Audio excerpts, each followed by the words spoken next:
Good afternoon, Commissioners. Yesterday, before the meeting began, I sent two proposed commissions the capital infrastructure plan language in section 3.3. Sent the reform LA charter email and forwarded it directly to us on all of your funds. Oh, God.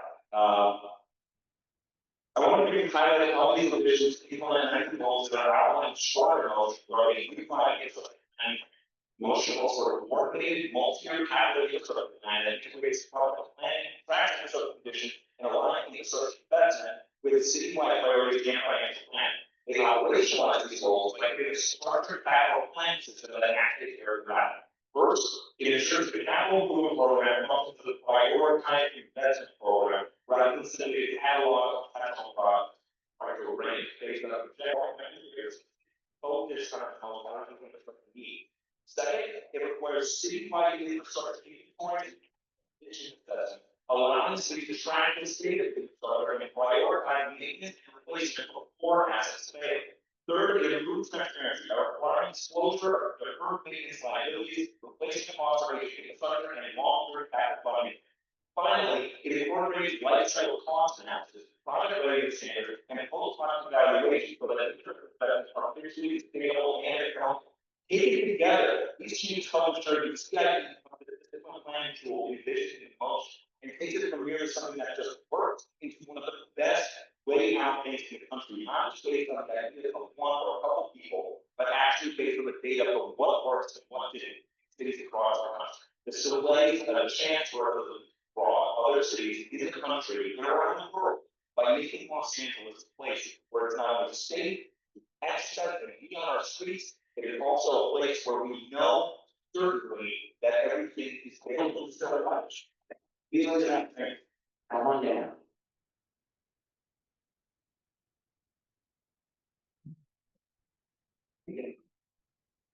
I do have a handout for you. Apologies, I did not have time to do that. The way I use in that is all me.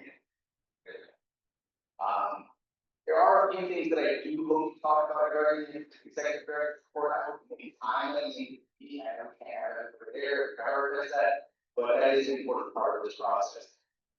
As to the draft charter language, there was a lot of celebration for language. I didn't think Martin would be all that out, considering he wanted it to be our director of public works. And that's not what we have here. Nevertheless, a few things I highlighted, I know a couple of them including CIP. It is very clear that the vast majority, 6 out of 7 CIP are copyright ordinance, not the charter. There's very important aspects that we put on this language just because there are legal issues that have to be resolved. Turning to the public bank, this is something that I used to be a really big fan of, and then once I really appreciate the size and difficulty of the city, the risk of corruption, I have a lot more concern about the implication and actual policy for both. I don't know what we're doing here, and I think it's really important we're amending the charter to be intentional and purposeful. There's a lot of people saying that we're not moving the public bank, but we're removing the voters' ability to improve the structure. That is really, really, really important. And we can look over our DWP. It's a great example of what we can do. Be progressive, so good, but that is in so many problems with corruption. And that is in the charter. Councilmember Hernandez pointed to this commission that this charter reform commission is a good example of an independent entity. I don't think anybody here would agree with that except for thank you so much. Ross, you're next. And Ross posted, and then strictly and back to right. I'd just like to note that it is real quick that Commissioner Thomas, but this that right, Commissioner Thomas gave the next part of the disclosure. Commissioner Fuentes. Yeah. Thank you. Yeah. Good afternoon, Commissioners. Ross Shopper, LA seeking individual. On January 10th, then included the motion by Mr. Fire to create a capital infrastructure charter that we update every 2 years, maximize the multi-benefit outcomes, and align guidelines and to achieve the citywide outcomes. But none of that information, scope and intent is in the charter language. And important ordinance. The motion language of what should be charter should be reflected in the charter language all. I also support the careful review of the full advanced LA's adjusted revisions to ensure the motion language accurately reflected in charter language. We fully realize that our infrastructure plan, if necessary, please table the charter language for CIP to ensure this critical complex plan is put in the charter in the way it serves. Finally, that's been the case for the last 4 years. CIP provides transparent and inclusive content that engages the public, community organizations, and internal stakeholders. I applaud today's motion when they pass and confirm the opportunities for education are essential for effective people's governance.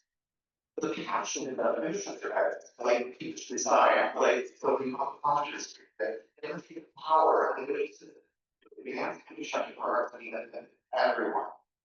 Please take action today to ensure the scenario that the same involves all Angelinos and all states. Thank you. Thank you, Lucy. Good afternoon, Chair. My name is Austin, and I agree that studying has been a very transition, and all the platform of the economy. We support the Commission appointed this motion that our agencies to have they begin any public banking and advise the city on day one. Currently, the lack of clarity on creation of banking city charter say that the city shall not engage in any financial or industrial transfer, except upon direct proposal to the city for non-function. While the public bank is a non-profit, is not capable of transfer, there is currently no provision in the city charter that provide guidance on creation of a non-profit financial institution. We request that the charter be amended to explicitly allow the quality of public banking charter, ensuring that city legislation aligns with state law on public banking. This charter clarification does not create bank law or fund the bank. It typically reduces legal uncertainty by pointing to the California Public Banking Act and the regulations adopted in 2022. I wanted to know also that the existing proposal for the public bank involves citizens accountability and participation, along with a clear mandate for social and environmental responsibility. These are also included in the California Public Banking. Thank you. Thank you so much. Should be.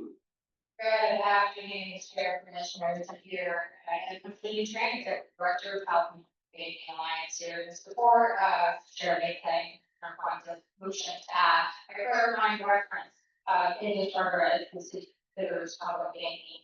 And the change simply states that any city action related to a public bank should align with existing state law, the California Public Banking Act, which was established by the state legislature in 2019. The regulations were finalized in 2022. Again, this does create a bank, it does authorize a bank, it's not funding a bank, it's not bypassing any city processes to create a bank. It's simply aligning the actions with existing state law. And I just want to reference that there's some communication. This isn't a bank that's run by the city. It's ever corporate, non-profit corporation. And as a banking institution, it's subject to rigorous both state and federal regulations. So, and like existing state city agencies like the LAWP, like the LAX, a bank would go through multiple rigorous levels of both state and federal regulatory approval to perform a bank. City is forming a bank, state auditors steps. So any steps, this line in the charter simply goes up and duties so that we're not litigating the same thing over and over again, right? Just pointing, simply pointing to the same state law. Thank you. Thank you, Ryan.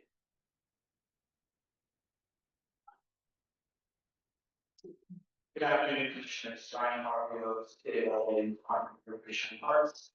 First, I want to say thank you to the Commission for your thoughtful work. Your job here is not very easy. I'm doing some review of the charter. These documents are important for the review and involves the brand, the park system. So these proposals are complex. As a department, we have not yet had the opportunity to fully analyze all possible impacts of our language changes. But we did want to respectfully share initial thoughts and concerns to this period of being conducted, partners and the process. At a very high level, we believe it is important that determinations regarding liability of our plan continue to involve policy leadership of the city council and stewardship of the board of recreation parks. We also suggested all the important clarification to language related to whether land is considered viable recreation. Many of our valued park resources are intentionally preserved as natural open space. And in those cases, the absence of planned development does not mean the land is not serving recreational purpose. The community term used that are developed would probably reflect would probably be better reflection of how park today. But really more broadly, our goal is simply to ensure that our team to avoid unintended consequences and continue to preserve the strong protections that have guided our system for generations. We look forward to continuing to work with this commission. We understand that we have to work with city council as well on this as the process moves forward. So we appreciate any considerations you may have. And I also want to thank for considering some proposal to increase our target and appropriation. Thank you for all the work. Thank you. And I really, you know, but 1 month ago, for anyone in the room who didn't get a chance to sign up and speak. Yep, absolutely. Just feel free to calm down. The charter commission for having mornings, member of West Angeles Church Council, Los Angeles Church Council. I just want, hey, I said, okay, cool.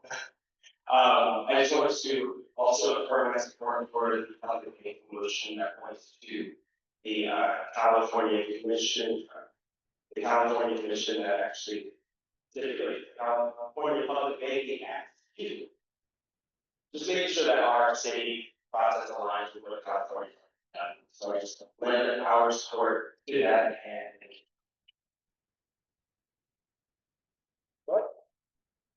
Yes. Good afternoon, Sean. Even a child understands the importance of trust. Sometimes they ask for a plea. That I'll just lower it a little closer to you. Thank you. All right. Good afternoon, Commissioner. Even a child understands the importance of trust. Sometimes they ask for a plea promise or something that reassures them and they will believe. But when we're talking about billions of public dollars moving to City Hall, trust alone can't be the system. In government, trust must be supported by checks, balances, and transparent measures. That raises a simple question. When billions of dollars are invested in public safety, how do residents know whether those investments are actually being safe? Right now, people often hear about how much money is spent, but there are fewer ways for the public to clearly see the outcomes tied to the investment. Charter reform may be an opportunity to strengthen that framework, ensuring that public safety spending is paid with a clear reporting, review and measurable outcomes tied to community safety. Because residents deserve to know whether the resources invested in safety are fully improving the safety and well-being of our neighborhoods. And actually to include this charter language in the charter. Thank you so much. We are going to move on to virtual comment. I got a list of focus. I would call people as I usually do. So if you prepare everyone to call your name, our first speaker, you can share your name, Chester, and Connor. Jeremy, Chester, and Connor, you are queued up. Jeremy, we're queued up. Y'all, you Jeremy, yes. Hi there, can you hear me? It's a little hard to hear on the audio.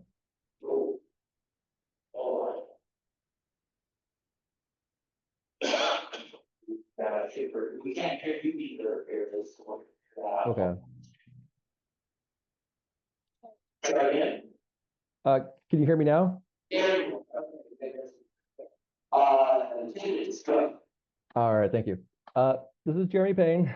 I would like to voice my support for Commissioner Mack and Mesa's motion to strengthen language access in the city charter. Accessing vital city services and participating in local policy matters should not be an exclusive privilege for native English speakers. It should be a guaranteed right for all Angelenos who call the city of Los Angeles home. With over 100 languages spoken in the city, we cannot keep treating equitable language access as a nice to have. It needs to be our #1 priority. And although federal, state, and local actions such as Executive Directive 32 in 2021 have worked to mitigate the harm of insufficient language access, many of our city's language access programs are treated as discretionary and are frequently underfunded. Establishing language access at the charter level would create a durable citywide obligation to ensure that communications, programs, and civic processes are accessible. I urge the commission to support this motion and ensure that our city maintains and adopts policies that ensure consistent, effective, and equitable communication with Los Angeles's cultural and linguistic communities. Thank you.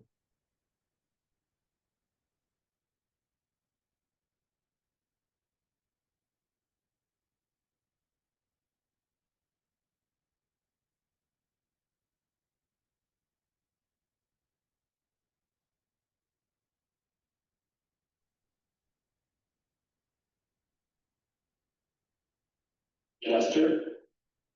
Yes, can you hear me? There you are. 2 minutes. Go. Okay, thank you. Good evening to the Charter Reform Commission. Thank you for allowing me to speak. My name is Jester Jersey, and I'm a volunteer administrator of the Vote 16 California X-Class Twitter account. I want to speak on Agenda Item 3, the recommendation to strengthen language access. Everyone already knows Los Angeles is a melting pot of diversity, even on the most ordinary of days. In the next 2 years, that language diversity will be amplified even more as the city hosts athletes and visitors alike for the Summer Olympics. Language access and resources are a must. In the same way that Los Angeles makes the city accessible to the best athletes in the world to demonstrate their abilities, so too should the city also provide easy, accessible language access to both residents and visitors. As a platform of the global stage, Los Angeles should have as little language barriers as possible. Strengthening language access today will make it easier for individuals to communicate, navigate, and participate in Los Angeles, whether they live in the city full-time or are visiting as tourists and guests or are competing as athletes. Diversity is one of our greatest strengths, so let's find ways to celebrate it and foster it through communication. Language shouldn't be a barrier, but facilitator for positive growth and cultural understanding for all Angelenos. Thank you again for your work and consideration. Thank you, Jester. Connor, is that Connor is going to be Michael, Conrad, and Sarah. Michael, Conrad, and Sarah. Connor, we're taking off you. Hopefully, hear us, Connor. Hi, good afternoon, commissioners. My name is Connor Webb, and I'm here as a board member of the Northwestwood Neighborhood Council, speaking in a personal capacity. I want to urge you to support both the Capital Infrastructure Plan and an empowered Director of Public Works.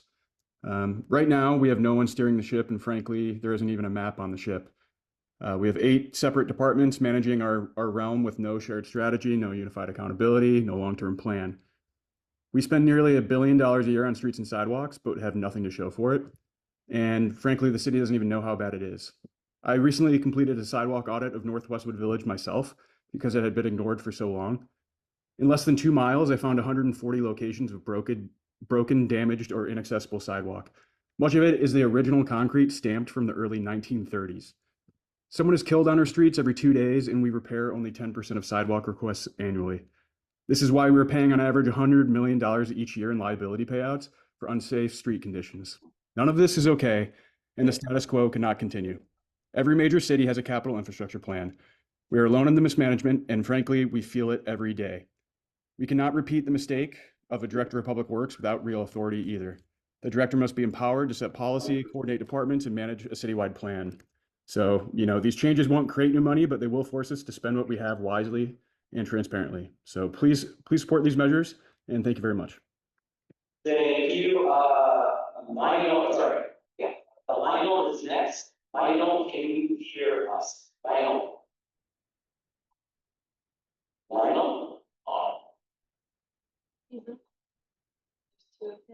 There's 2, so we're trying to. Lionel, can you hear us? Lionel, going once. Other Lionel? Hear me? There you are. Oh, sorry. I'd like to echo the comments made by Connor Webb. We do need a capital infrastructure plan in LA because our streets are broken. There's potholes, sidewalk repair is in urgent need of repair. Better transit safety for bicyclists, pedestrians, children, and the elderly who depend on public transportation. Because LA is the largest city in California, and we need to make sure our streets are safe for all human beings, not just for motorists. This belongs to everyone. Number two, I would like to echo the comments made by Ross and Rob Kwan and Trinity Tran. We do need to reform our public finances in LA because it's really messed up due to the budget shortfall, due to excessive liability claims costing the city millions of dollars, while other departments are short-staffed, underfunded, thus causing impact in services to all Angelenos. I would like to thank the commission for their support of the Rewrite LA preamble and the civic assemblies. I think it is a step forward towards a better democracy for all. I yield the balance of my time. Thank you to everyone, and thanks to Rob, Jamie, Ross, Fair Rep LA, and all the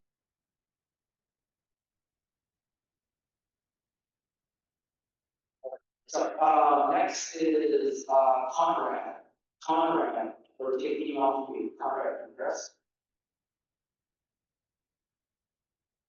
Hello, commissioners. This is Conrad Starr. For identification purposes only, I serve as the chair of the Greater Wilshire Neighborhood Council's Ad Hoc Committee on City Charter Reform.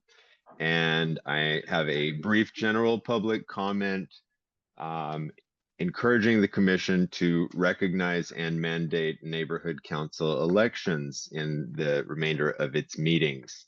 To recognize that neighborhood council terms are set in their bylaws and that a neighborhood council's bylaws indicate the elections and selections in which they will participate, and to mandate that citywide neighborhood council elections shall be held every 2 years, just as the charter mandates elections for the mayor and for city council.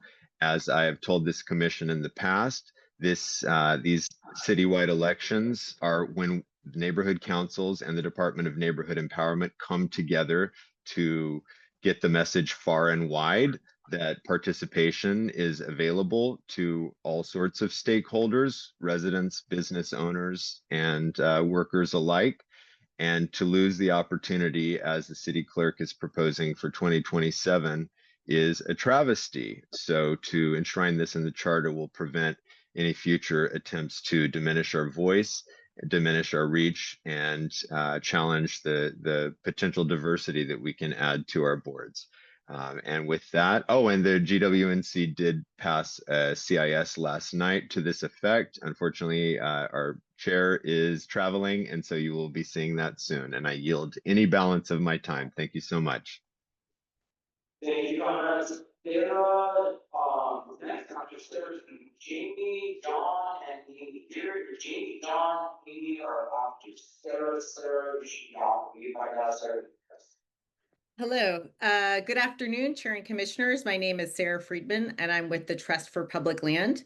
I want to start and say we're deeply appreciative of this week's vote to approve language to increase recreation and parks allocation, and we offer the comments in true collaboration.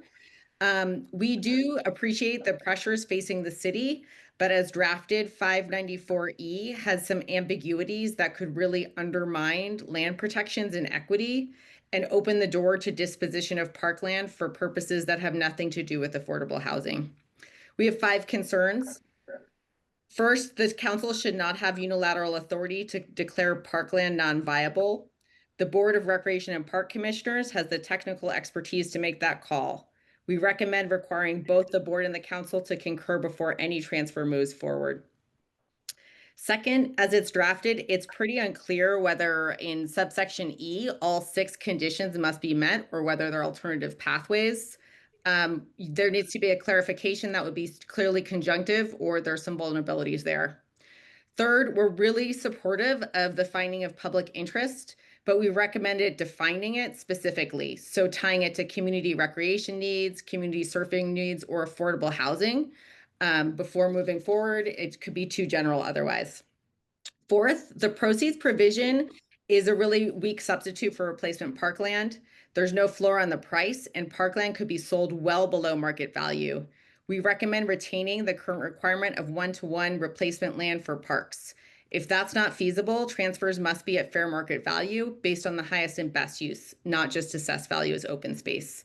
Fifth, we're really supportive and appreciative of the public hearing requirement, but ask that it be clarified and strengthened so that community really has a voice in this process, and include written notice to neighborhood councils and community organizations, a minimum comment period, and hearings in the affected community. Thank you very much. Our next speaker is Jamie. Jamie, I think all of you, Jamie, can hear us, Jamie? Can you hear me? Yeah, you're good, good. Okay. So a couple things with the public bank. I'm interested in that topic, but I do have concerns about unless if there's a governance structure incorporated into the charter via a vote of the people. I do worry about a public bank being able to be used, or at least the perception of the public of it being able to use for corruption and malfeasance. So I think that you have to have an independent governance structure baked in if you're going to have a public bank.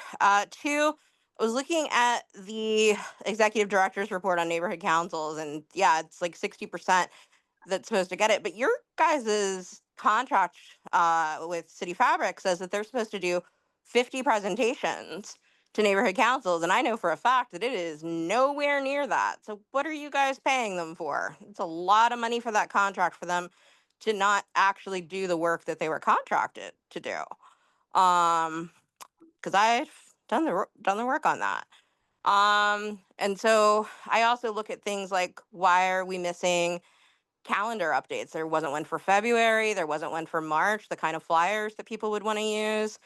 I had so much hesitation when I saw that contract, and unfortunately I think that my hesitation is correct in its founding. I also really strongly believe in the need to empower the director of public works. I think that that is one of the best and brightest changes that you guys could make. Right now, when it comes to repairs in this city, it is operationally a cluster F of departments fighting with each other and with people stepping on each other's toes. I remember just trying to get something fixed on one of my streets for my neighborhood council, having to go to like 3 different departments and everybody pointing at everybody else and no one knowing who to go to. Have somebody with the John, you gotta take John off of mute. John, can you hear us? John?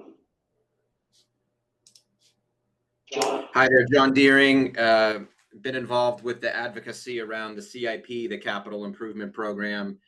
Just want to commend the commission and staff for putting forward a very strong proposal on the CIP in the actual charter language that's on the agenda packet. This is very detailed, and I think it gives a lot of weight to the thought and importance for having a 5-year CIP as a charter mandated budget document. Excited to see this go all the way through the city council and onto the November ballot. I think on its merits, it is the strongest output that this commission is associated with. So well done to everyone. On the Director of Public Works, just to echo the prior comments, the change shifting management authority to the Director of Public Works is absolutely necessary. It coincides with having a robust CIP defined in the charter. Boards, notwithstanding what the charter currently says, boards do not manage, commissions do not manage, general managers manage, directors of agencies manage. So thank you for making that consistent. I do want to point out one inconsistency in that Director of Public Works language. There is a page 1 there says section 507 as transfer of powers. This is incorrect. The current transfer of powers section is section 514.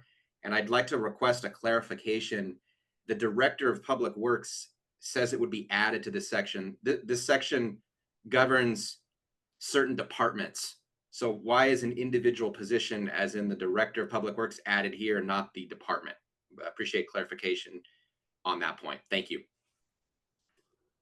All right, next is Amy. Amy, after Amy is Eli, Eric, and August. Eli, Eric, and August. Hi, hi, can you hear me? Yes, correct. I'd like to speak on the proposed charter languages. I sent this as part of the written comment, public comment yesterday, but in case you haven't had the chance to read it, I'm highlighting it here. The proposed charter language in 582N is overly complicated, making it difficult to understand. Before you approve the language, you need to amend it. Sending convoluted charter language to City Hall is a surefire way to get it dismissed outright. It should be split into two parts. Oversee construction and maintenance and carry out any of the purposes herein mentioned from any funds under the director's control and available for such purposes. And then M, nothing in this section shall be construed to abridge the power of council to order any work or improvements and to provide the manner of payment. However, all work is to be done under the superintendence and control of the director of public works. I would like to point out that under no circumstances am I trying to undermine your process. It is the role of advocates to watch, review, and warn when things go awry or when you're about to pass something that is doomed to fail. Regarding the capital improvement program proposed changes, I would like to say that underlining half a page is cruel and unusual punishment and makes it nearly impossible to read. This is something that could have been caught by a dyslexic person, someone who is unlikely to be hired as long as examinations remain as a hiring requirement. That aside, I encourage the commission to table the vote on the CIP because this does not properly represent what Commissioner Schlageter put forward and what was passed by the Planning and Infrastructure Committee. I support the motion to strengthen language access in the charter. This is important and should be an easy thing to get passed by council. Please consider Rob's amendments before passing the motion on public banks. Thank you all for your time. Your work is appreciated. Thank you, Amy, and I'll take from Eli Lippman, we're taking off on you. Eli, can you hear us? Eli? Yep. Thank you. All right. Thank you. Thank you, Justin. Eli Lippman, representing Move LA. I'm the executive director. I also am the past president of the Palms Neighborhood Council and the first person in the city of Los Angeles to be elected by ranked choice voting. So I'm really excited to see that the commission has made the recommendation on ranked choice voting. Really exciting and looking forward to seeing that move forward and celebrating that. Second, I'd like to thank Commissioner Fuentes for item number 2. Move LA has been a strong supporter of the public bank effort. My colleague Monica spoke earlier, and we'd love to see that included in the city charter. And we support that because we believe it's for the long-term health of the city of Los Angeles. And then lastly, I want to express our organization's support for a capital infrastructure plan and director of public works. You know, we are the only major city in the nation without one, and it's about time. You know, we're addressing an issue right now where the city might try to give back $100 million in projects that could improve the lives of Angelenos, when we actually have about $100 million worth of projects that are designed and engineered and just need construction dollars. And so we have this incredible mismatch in the city right now because we don't have an infrastructure plan. And if we had one, and I hope that's included in the Charter Reform Commission's work, and I encourage you to vote yes for it today, I think that we would be able to deliver on more projects for Angelenos, and that's what this is all about. So thank you again for all your hard work. As a former commissioner, as president of Bonk, I know how hard this work is, and I really appreciate all you are doing and hope to continue to engage on these issues. Thanks. Thank you, Eli. Our next speaker is Eric. Eric, we're taking you off on mute. Eric, can you hear us? Thank you. Eric Noreen. I'm a City of Los Angeles employee with the Public Works Bureau of Engineering. As an engineering geologist, I'm also on the executive board for SEIU 721. I want to comment on the proposed language changes for the Board of Public Works with specific respect to kind of removing the board's powers changing the power and duty to set policy and managing the department to providing direction and approval for policy recommendations only, and then transferring like those powers essentially wholesale to the director of public works, having the power and duty to set policy for and manage the Department of Public Works. That specifically could lead to severe negative impacts to city employees and also like the way that the city serves the public through public works, because this is like a really expansive powers that I think need to be narrowed to a certain respect, or at least balanced with some kind of check, because this is a top-down management that could potentially and will likely clash with operational expertise. It could produce a challenging work culture. Such like expansive leadership could disregard specialized staff input, which could lead to strained relationships, low morale, and an increase in workplace satisfaction as well. This director could override professional judgment of, like I said, of licensed people. It's because essentially you'd be having an appointee director over an appointee board that is listening to at-will general managers that will do anything for the requests of the board. And you'll end up having situations where the general managers are just basically listening to whatever the director is saying, without regard to the potential harms to the city. I yield the rest of my time. Thank you so much. Next is coming August, Deborah, and Dr. August, Deborah, August, or we're taking on mute. Can you hear us?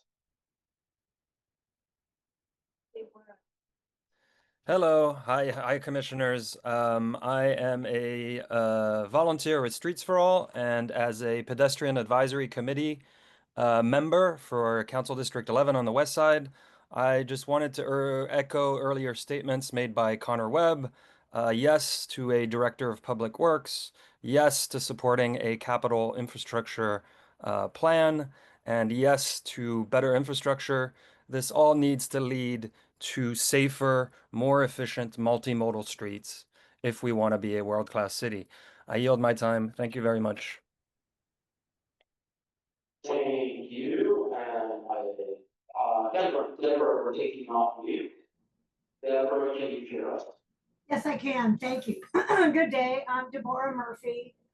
For 28 years, I've served as the City of Los Angeles Pedestrian Advisory Committee Chair. Also, for 28 years, been the founder of Los Angeles Walks. I serve on the City of LA Community Advisory Committee for the Sidewalk Repair Program, and as a member of the CPAC for the Street Design Modernization Project. I want to express my strong support for a 5-year CIP and a Director of Public Works.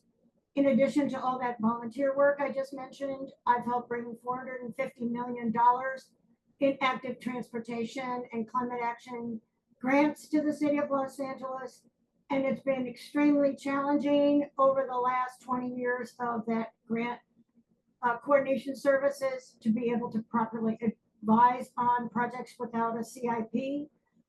It's been sometimes chaos between different bureaus and departments, between BOE and BSS and BOE, street lighting and other interested parties to create strong projects. We're lucky we have gotten the money, but as was previously mentioned by Eli, we're in threat of giving back lots of money from these grants because we do not have a thoughtful and comprehensive strategic plan in a CIP or a Director of Public Works who is overseeing all of the ways our streets bring facilities to people walking, biking, riding public transportation, especially those in wheelchairs, are always at a disadvantage with our poorly maintained sidewalks and roadways.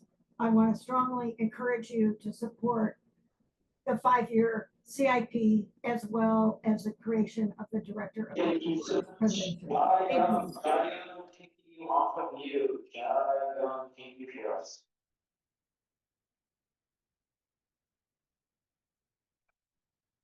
Hello, hello. Hi, my name's Jiyoung Carolyn Park. I am an attorney and I'm speaking as an individual.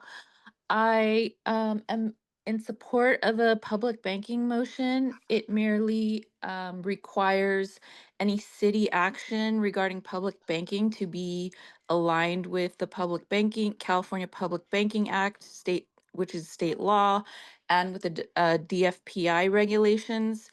So it's really just just making the city action regarding public banking aligned with state law. I am also in support of a capital infrastructure plan. I was a panelist in the Citizens Assembly, and the Citizens Assembly overwhelmingly supported the implementation of a capital infrastructure plan, which every major city has except for LA. And it would allow the city to be more efficient rather than haphazard in spending its infrastructure dollars. Thank you. Thank you very much. That concludes virtual public comment, and I believe unless there's anyone else in the room that missed the opportunity. One, two other people? Come on down. And again. Hi, my name is Anna, looking center. So we have a feedback, the members about the city reform. And one issue came up regarding planning infrastructure. So there's a thing that is actually important to the community.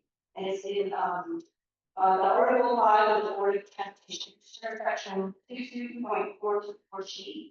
So the power duties that are laid out there show that lay out that the relationship of the Transportation Commission to the manager shall be advisory. But the next section there appears to be some conflict with regards to section 22.4G 287, which lists out some powers and responsibilities coordinating, directing, and managing all matters respecting management of public off-street parking. There's currently a lawsuit involving interpretations of this section, and it's impacting some work around paying for housing. So we ask that section 22.4G 287 be stricken or amended to minimize confusion and confirm that the Transportation Commission is advisory. Also, we have that we have shows strong support for language justice, expansion of voting to citizens and public things.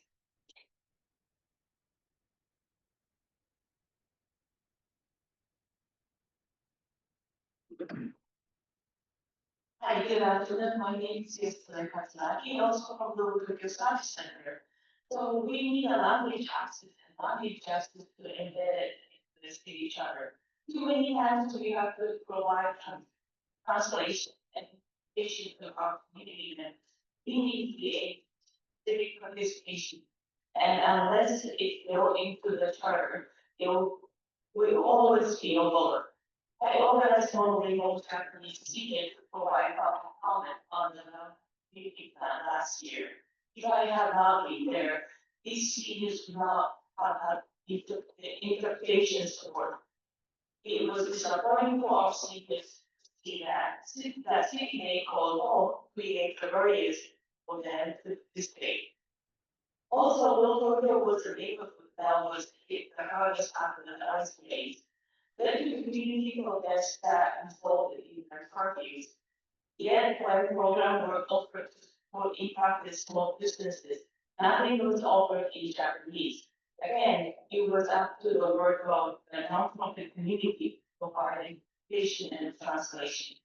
We need to try to establish justice to the speech to ensure that language will not be a barrier for our communities to their services to be actively engaged. Thank you.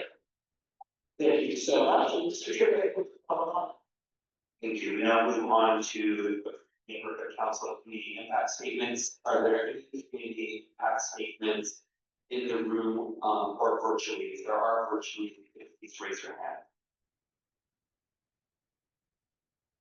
I see none in the room, and I, so, what do I?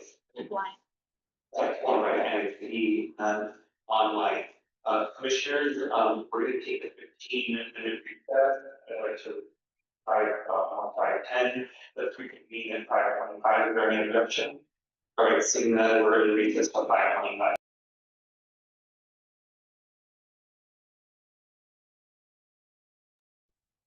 Thank you. Each Word document, it just makes it much more able to execute on its intent. Okay, Commissioner, member of the public, I'm going to read the meeting with roll call. Commissioner Mongotta, present. Commissioner Field is absent. Commissioner Fuentes. Sorry. Present. Commissioner Field is absent. Commissioner Lewis is absent. Commissioner Matt. Here. Commissioner Mesa is present. Commissioner Morris.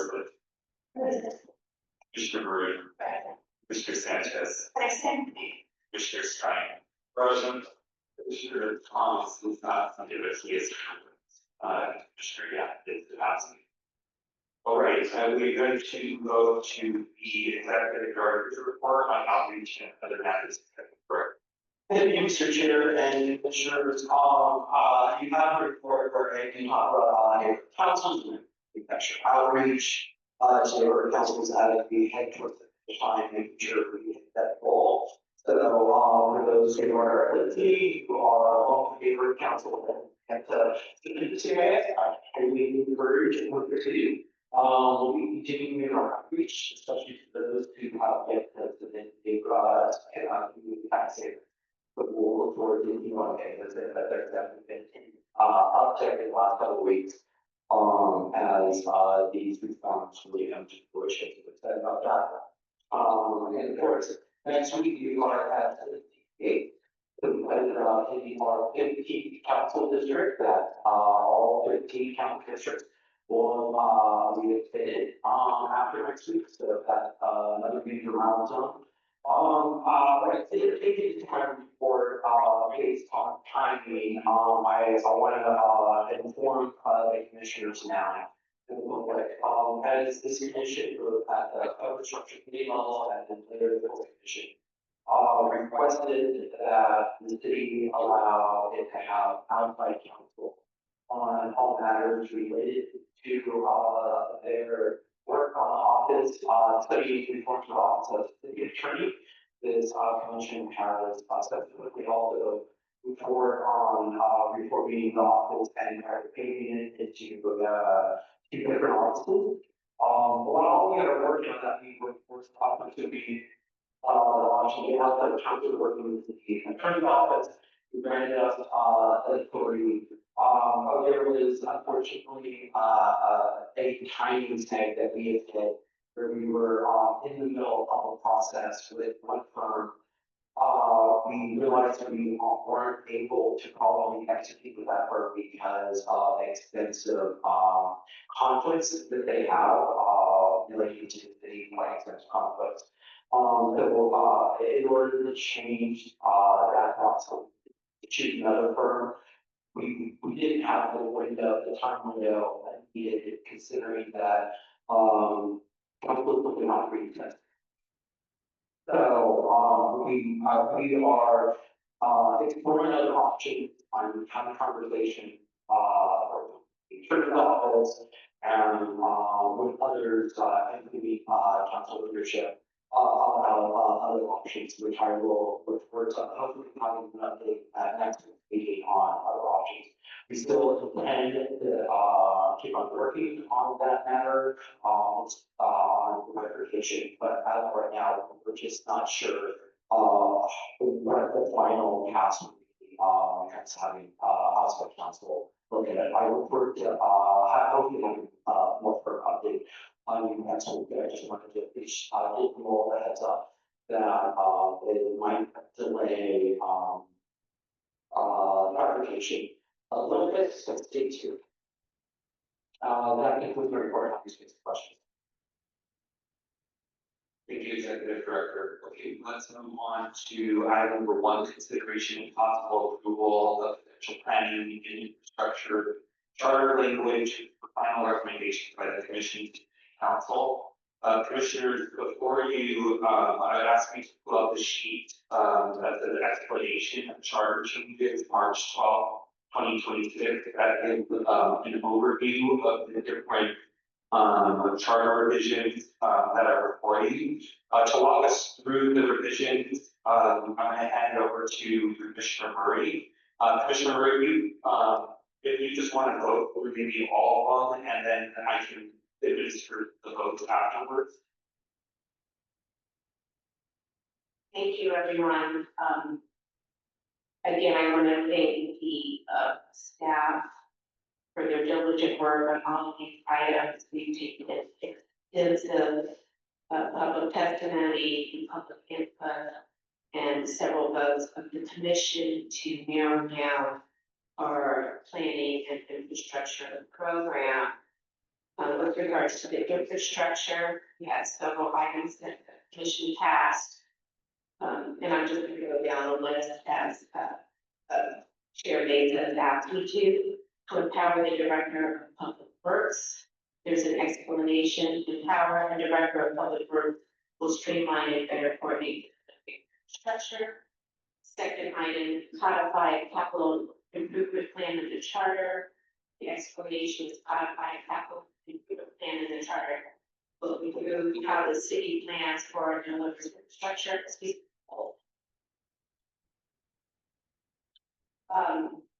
There is language, I'm gonna ask everybody to look at. The interesting thing about this is that there was no provision at all in the Los Angeles Charter to establish this. So we are on the forefront, even though as we've heard testimony and comments, public comments from several speakers and several presentations in the class. Most other cities have this and we don't. So this is, we're on the new forefront. So we've established a new charter amendment.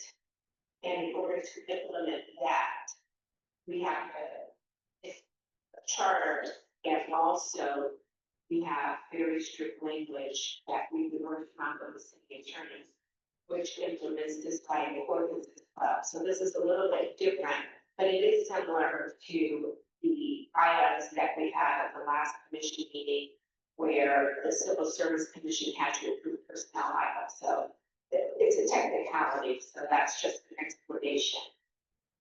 So again, this is completely giving a new amendment to the charter with regards to capital infrastructure plan because there was not money in place. I think the commission should be proud of ourselves because this is the operation for the city of Los Angeles. The third area of infrastructure is allow land owned by the Recreation and Parks Department that is not being used as part of open space to be sold or transferred. The explanation is creating a less cumbersome process for selling or transferring RAP land. Will allow properties that are not being used for parks and have the to be turned into a park to be converted into other communities serving uses. This is a general program that the board, that the commission approved. We've had a lot of public conferences, want to go deeper into the weeds. We did not get too much deeper into the weeds, but we did consult with the city attorney and we'll hope that you approve the language as it is. With regard to planning, the next item is replacing area planning commissions and other public bodies with a 5-member board of neighborhood appeals. Excuse me, replacing APCs with the 5-member board of neighborhood appeals will streamline the development process and save city resources. The next item is allow board of neighborhood appeals or other public bodies to consider issues de novo on appeals. The explanation is replacing error diffuse section 552K with de novo, clarify the APCs, which is now the board of neighborhood appeals, and consider the whole of the project no deference to the initial decision maker. The next item after that is amend charter section 245E.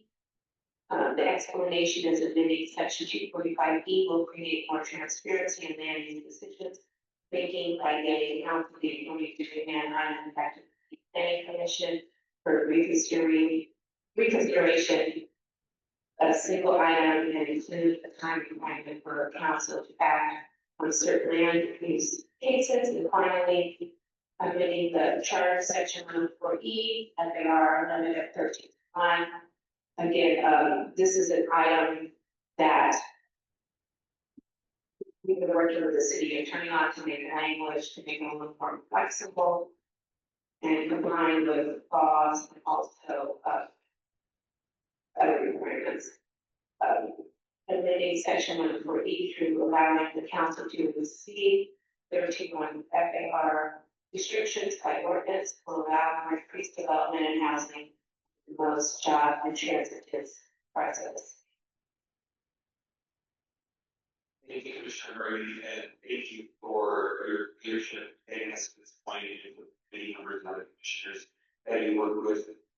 Commissioners, we'll do is we'll sort of like use this as table of contents of the items that we'll go through, and then afterward, we actually have to do the explanation as well. So the first item before us would be empower the director of works. Reserve my right to make motion. There's a process that how we got here so far. As you all know, I think it's a benefit to the public is the first phase of the commission after they adopt their bylaws, having standing committees. The relevant thing that dealt with this was the planning and infrastructure by Commissioner Murray. They had presentations, public comment, and then they did a deliberative process where we making recommendations to the full commission. And then the full commission discussed their recommendations both through the ad hoc committee and through the full commission after that. And so each of these charter languages are a result of numerous discussions, numerous votes. Some of the votes, some of them landed on the majority of the votes, some landed on the minority of the vote. But the intent of where we're at now is to make sure that where this full body made a recommendation for the charter language, that this charter language actually reflects the intent of what the full body was when we gave those instructions. So I have 3 amendments to the charter language to reflect the intent of the commission. On this, I will say that on this issue, I was on the minority. I wanted much more extreme revisions to the Board of Public Works, but I respect the process that where the commission landed. And so even some of these even small modifications don't reflect my personal opinion. That's okay. I'm the chair. I can reflect where we all ended at the bottom. And that's my intent with these amendments. So if you all can pull up, as you track along, this is the stapled document that starts with section 507, Chief Administrative Officer. So I'll just give commissioners a minute to say that we have a number of documents for us. Stapled document again that says Chief Administrative Officer. Okay, so we're in section 507, Chief Administrative Officer to either sentence that's stricken out. The first part of the amendment is to reinsert that language, but we will not strike out that language under section 507.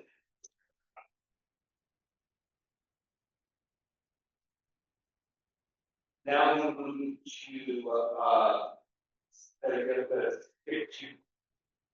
a page to section 582. Public Works. I'm going to go to section 582, Director of Public Works A. The language currently has a portion stricken out, and then it has the language which says that policy for and manage the Department of Public Works. You're going to strike the new part that says that policy for and. So section 582B will read only manage the Department of Public Works.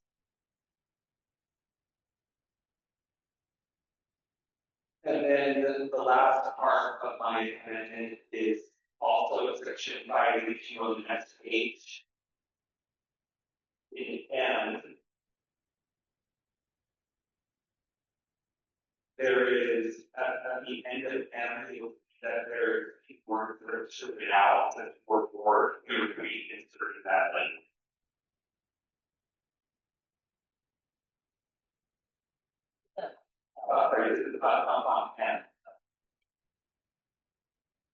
And I'll just reiterate that one, I'm sorry, there's a lot of things. And there's where it says or event is written out, you will be insert that language. There are weird stuff. And then, or is it, I go out, it's not just, there's that. All right, just sign. Yes, on going down 5 feet to, we go down, or set policy for, the state board, set policy for, or, that's what I thought. Can't remember. My understanding is it was collaboration. My understanding is it was to be a collaboration. Even though I'm not a Uber, I would. That amendment would not be, it's just like, because I think the intent here was is that we want to be very clear that the Board of Public Works does that policy. They're private appointed members, but that the director will implement the policy of the board. I don't have that problem the way it is now, and director is first managed and the bottom summary that in the board will set the policy and the director will manage the department of public works that we have. Right, by the section Commissioner, we have a it's on one. Section 581 for public works. It currently says in the language provide direction and approval for policy recommendations for the management of the Department of Public Works. If we remove the word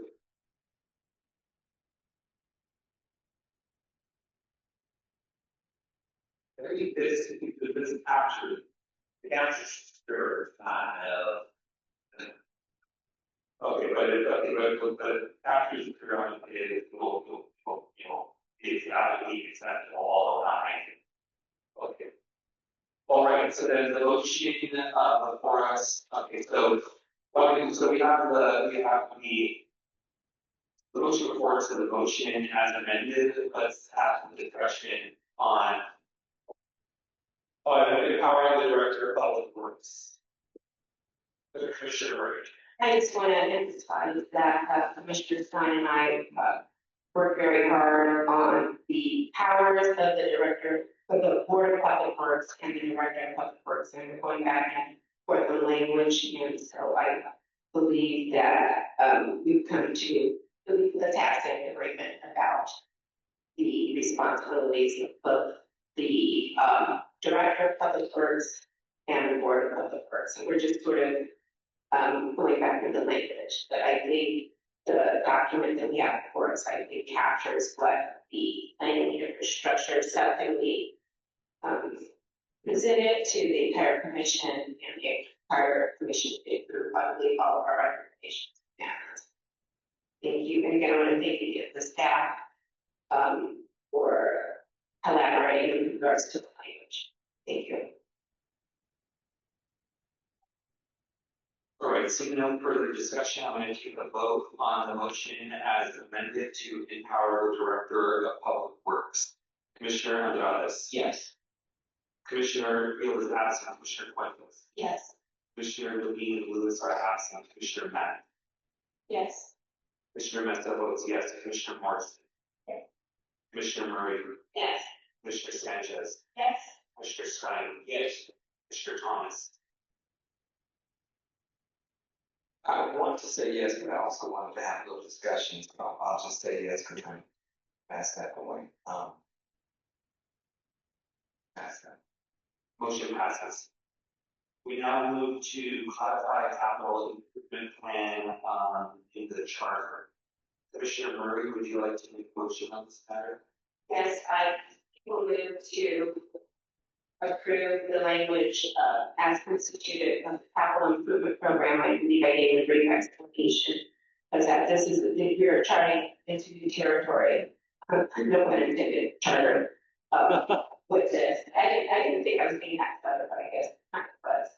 And even though we've had several other cities, Long Beach, several other cities in the state of California and other cities throughout the United States have this, and we are charting on new territory, and we worked with the city attorney's office to make sure that the language is in compliance, and we've also established a very detailed plan about how to implement that, how to make staff.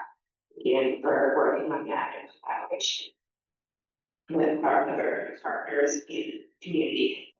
So on that note, I'd like to move to approve codified capital improvement plan in the charter. That can be, by Commissioners, I question. Yes. First, I want to say that chairperson or I'm still close. It's one of the few times he answered. Chairperson Murray just in the day we had also Mr. Schlager and the three of us did it very seriously and tried to get most of the votes out.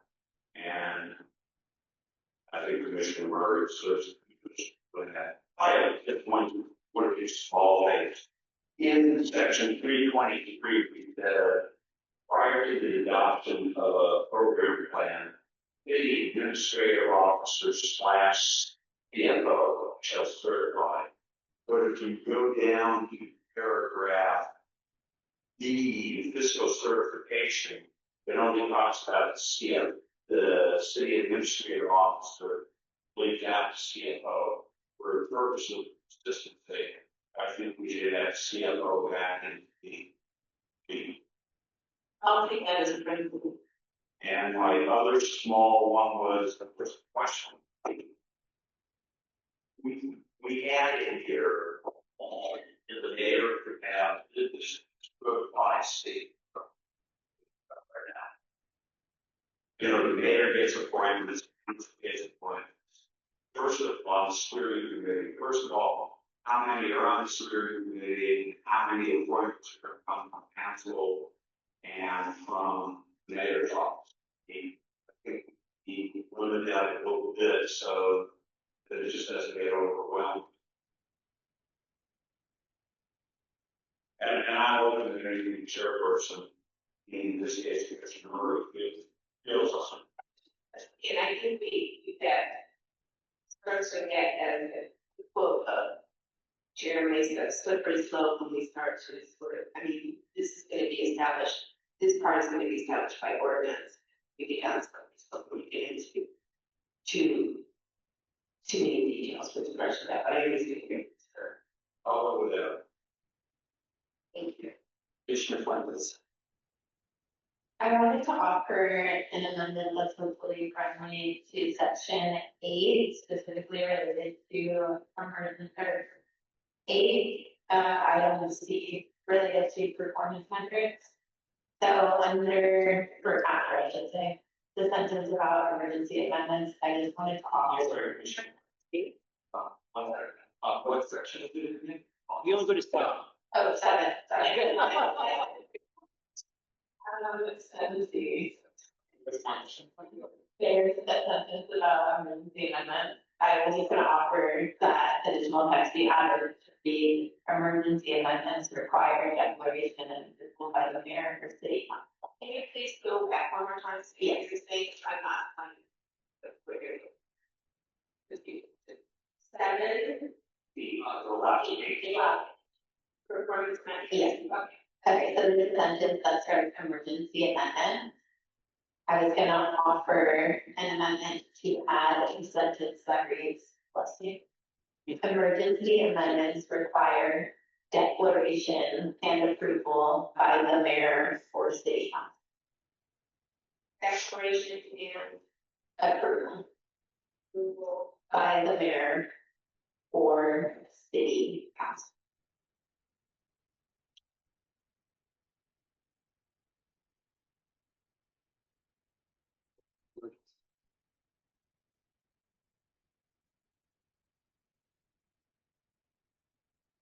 Can I ask Commissioner Fuentes, what's the,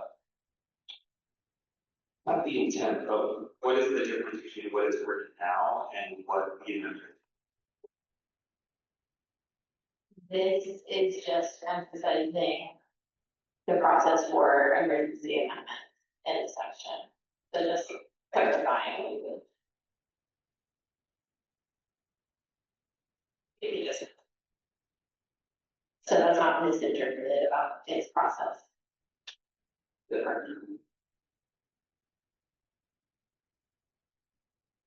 Oh, so you're just, I see it clear for emergency.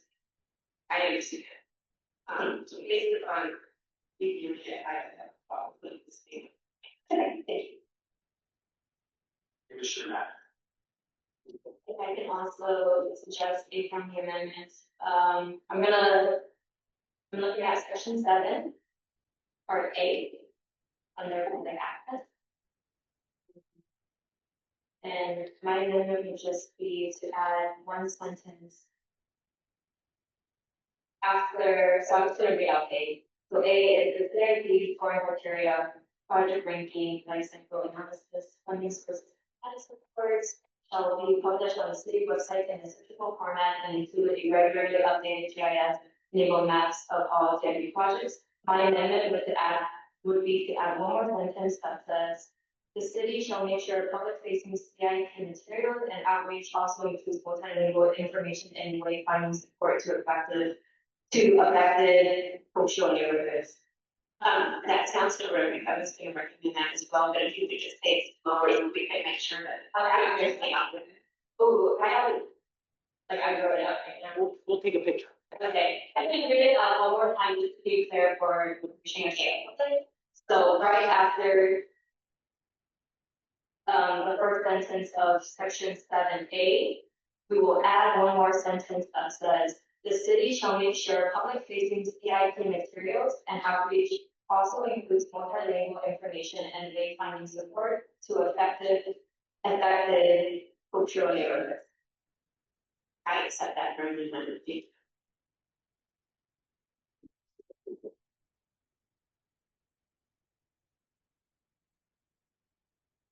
there any further discussion?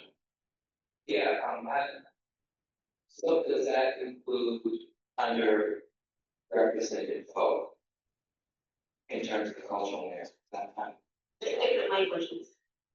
Think so, because one of the things that I think is important also is that underrepresented groups are able to weigh in on the process. Everyone's gonna have this information on the website.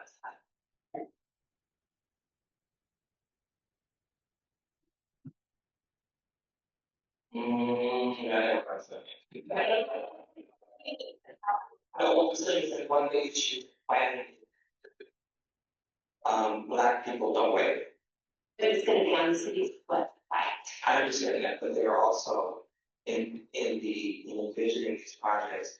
Usually these development projects are supposed to organize community groups and then talk specifically to them about the particular project, so they understand this on the front end and not on the back end where they have to organize against the development project. We've seen that happen in Inglewood, and we've seen it happen across the country. And so what I'm saying is that, is there a place where the cities is saying that they're going to extend a particular effort to underrepresented? Because this also gets to the issue of gentrification. I understand. Okay, so I'm just under section 1. Right, no, sorry. 4. is section 4. Subsection A, division of subsection 5, it does address that.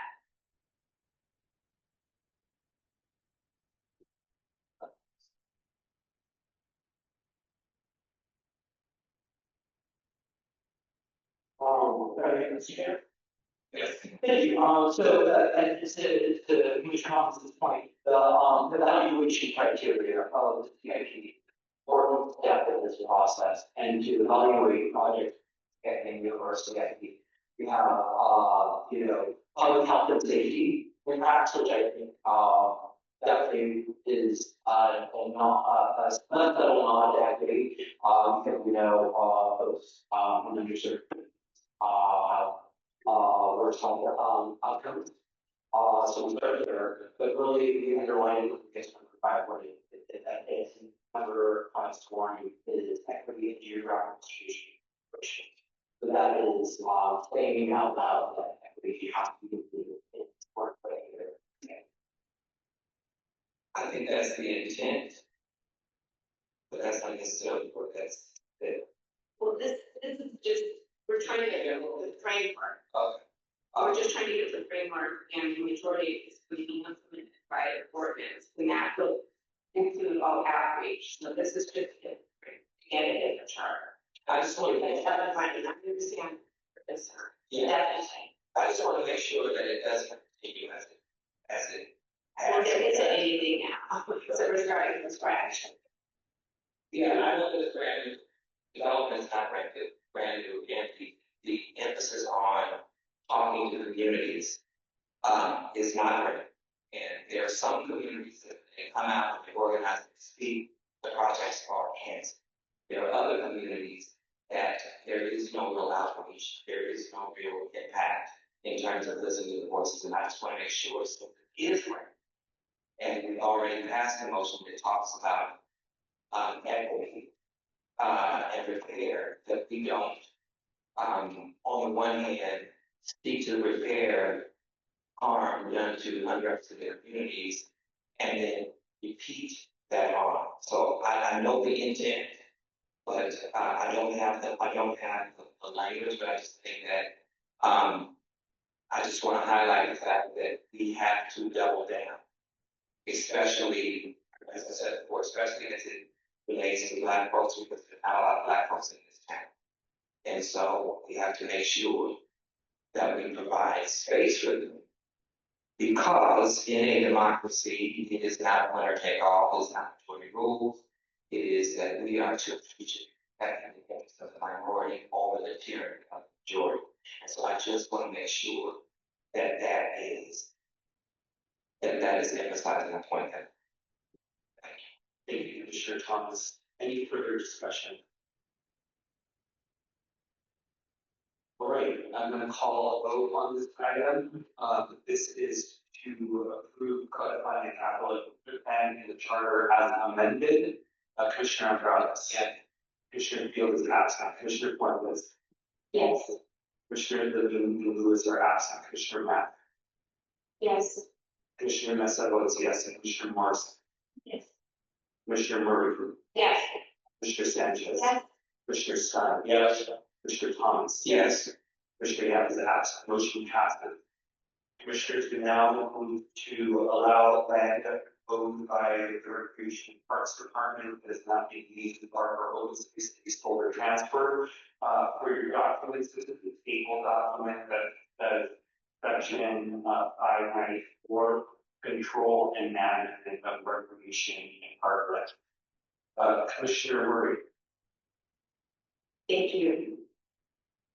We had a lot of deliberation on this item.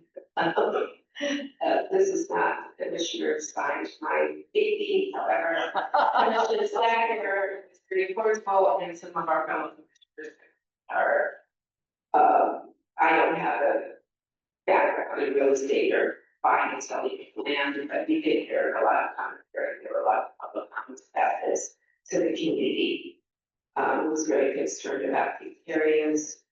There are several places in the city where the parcels were underdeveloped and not being used as parkland, and so community would ask them to move forward with this item so that they can dispose of the land. We tried to get some detail, some people get into way more detail, including Commissioner Slager, but we did have a lot of public comments, and we had some today.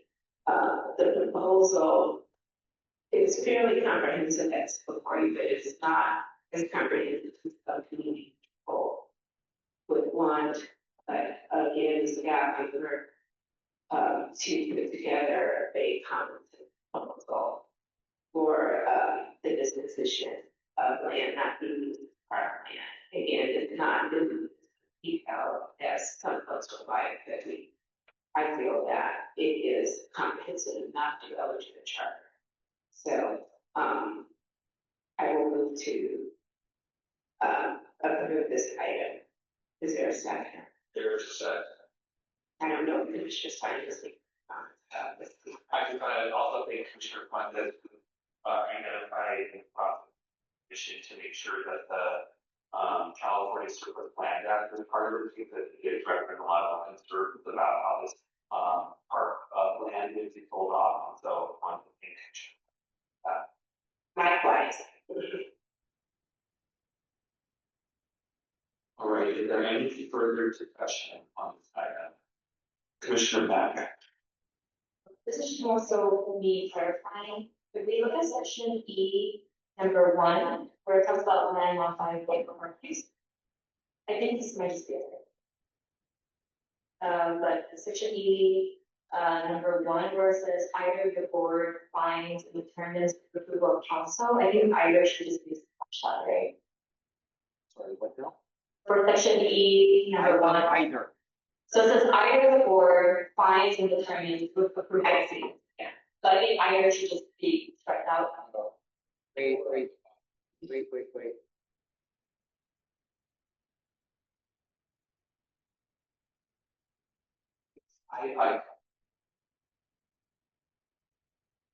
So either the board finds and determines with the approval of the council, or the council determines by adoption of motion that the public park or portion thereof to be transferred is not liable for use for public recreation or open space, and that the board has no plans to develop.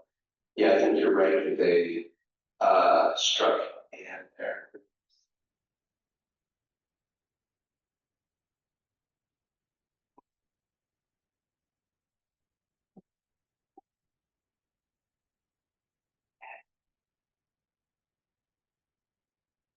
As we wait for that. So that was my first question. Okay.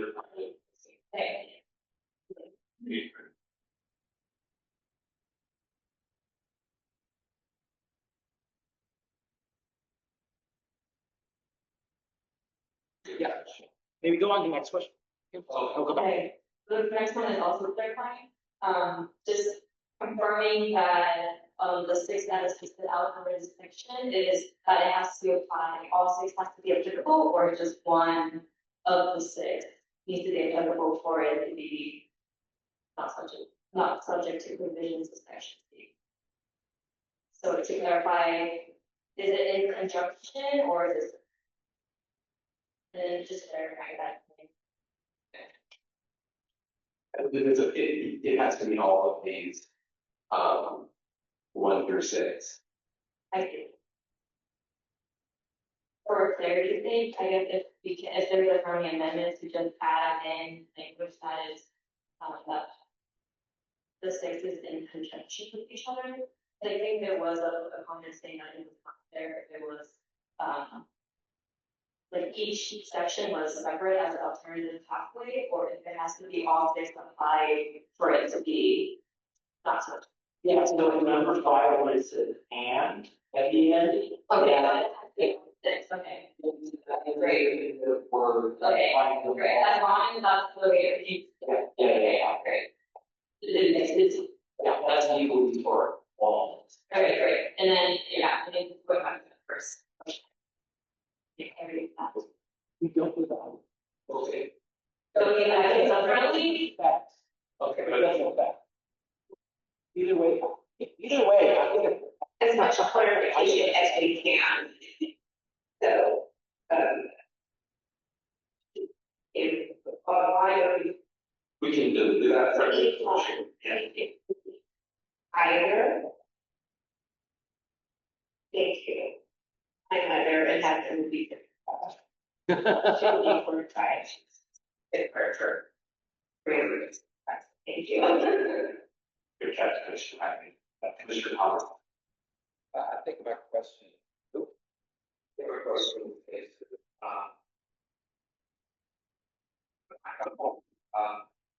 I just wanted to know that,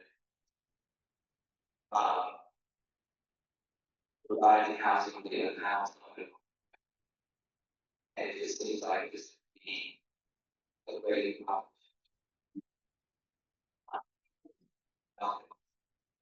and, but it's already a state law. It ain't done that. So I believe that this could be a real solution to the situation that I have in first right of refusal. Should be also.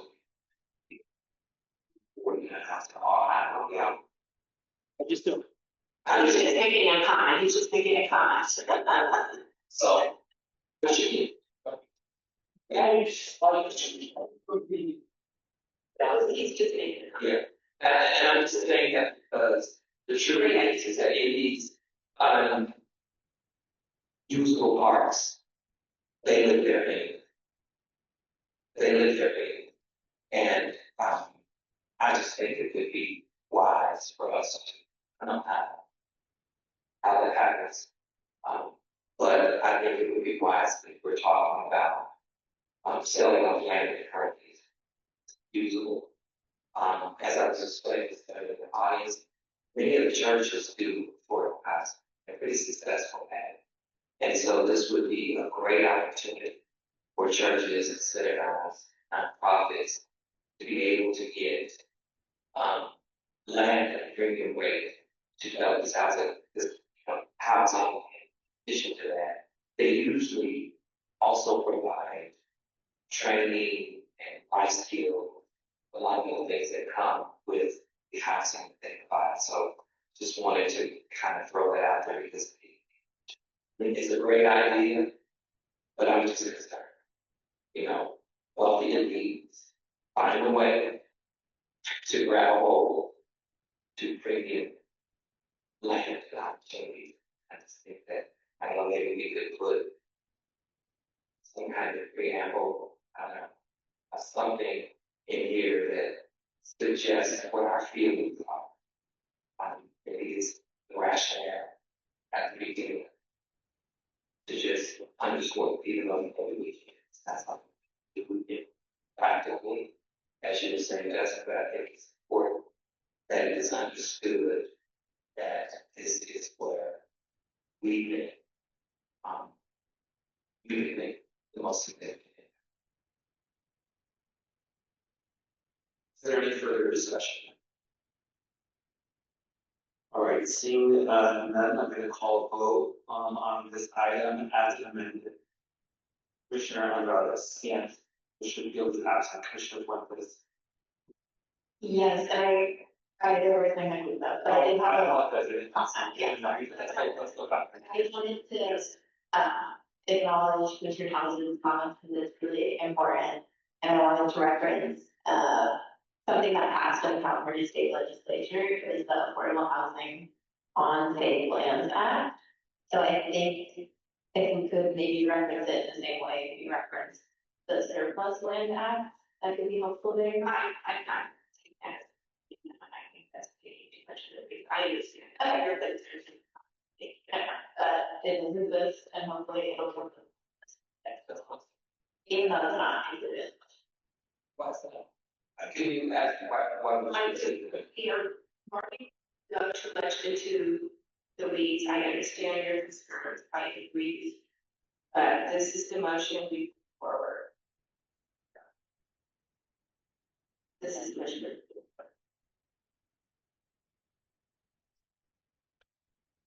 All right, but, Mr. Thomas, but I would like to make that motion. Those on there. Okay, can you restate the, just the language? Okay, so specifically for.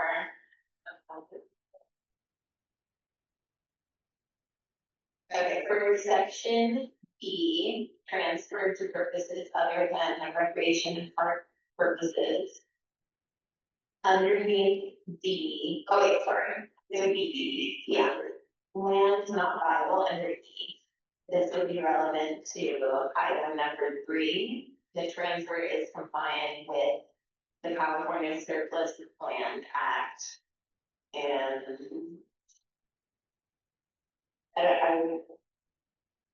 I think that's not good, that's not. I think the problem is, Commissioner, is you don't really know what law that you're referencing today, and whether or not it actually has to do with this. So I would entertain this, if you would like to make changes, that you make a motion to table this to a future item, because it seems like you would need to get language and city attorney and council would need to review. I mean, there are 100 different things that solar plant could be used. It could be used as a water raising plant. It could be used as the solar panel. It could be used for a lot of different things. I understand we have a unhoused issue in the city, but there are 100 different things that land can be used for. So I don't want to limit it to places for that, because it could be a rock formation or something, maybe a little small parcel. So I think that language is a little bit. I don't think that's the spirit, even though I understand it. I don't think that's the spirit of what this charter amendment is trying to accomplish. But I think we do have a housing. Please know we have a housing crisis. This has to do with our planning. I just said there are 100 different. It can be used as a water park. It can be used as a rainforest. It can be used as a teaching thing. I don't think it should be in this motion. I'm not accepting any friendly amendments. I don't want to table this. I'd like to move forward with the motion. But anybody can make the motion they want to. I'd like to move forward with this. Well, we do, just once real quick. You do have a motion to approve that seconded, however, if there is a motion to table, that would supersede it. So I want to see if that's what commissioners want to do. Do they want, is there a commissioner that wants to make a motion? Well, I want to say something before I make the motion. Whatever. There may be 100 things that this can be used for.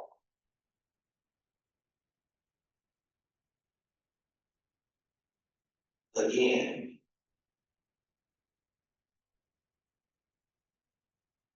there is a park in Van Nuys. I think it's, I don't know what the name of the park is. And half of the park is a park in North Hollywood. Half of the park has been transformed and utilized by some kind of, I don't know what it is, solar, I don't know what it is, but I just know that it is quarantined off, and that used to be a cricket field that was named after one of the most renowned Black cricket players in Southern California. It is quarantined off. It cannot be used. It is over half of the park. In North Hollywood, there were soccer fields that young people used to play soccer. It is over half the park. I don't know what they're doing. It's some kind of technical, I don't know. Could be nuclear, man. I don't know. So it looks like me, and now, so I'm saying that because this is already happening now. It's the part over by Sepulveda Dam. I don't know what they're doing there, but they've taken over half of that park. And it is not being used for parkland. It's not being used for anything that the people in that community were accustomed to using for. And so I don't have the votes to move the motion, but quite frankly, to be honest, I'm kind of disappointed and offended by the fact that we keep talking crisis.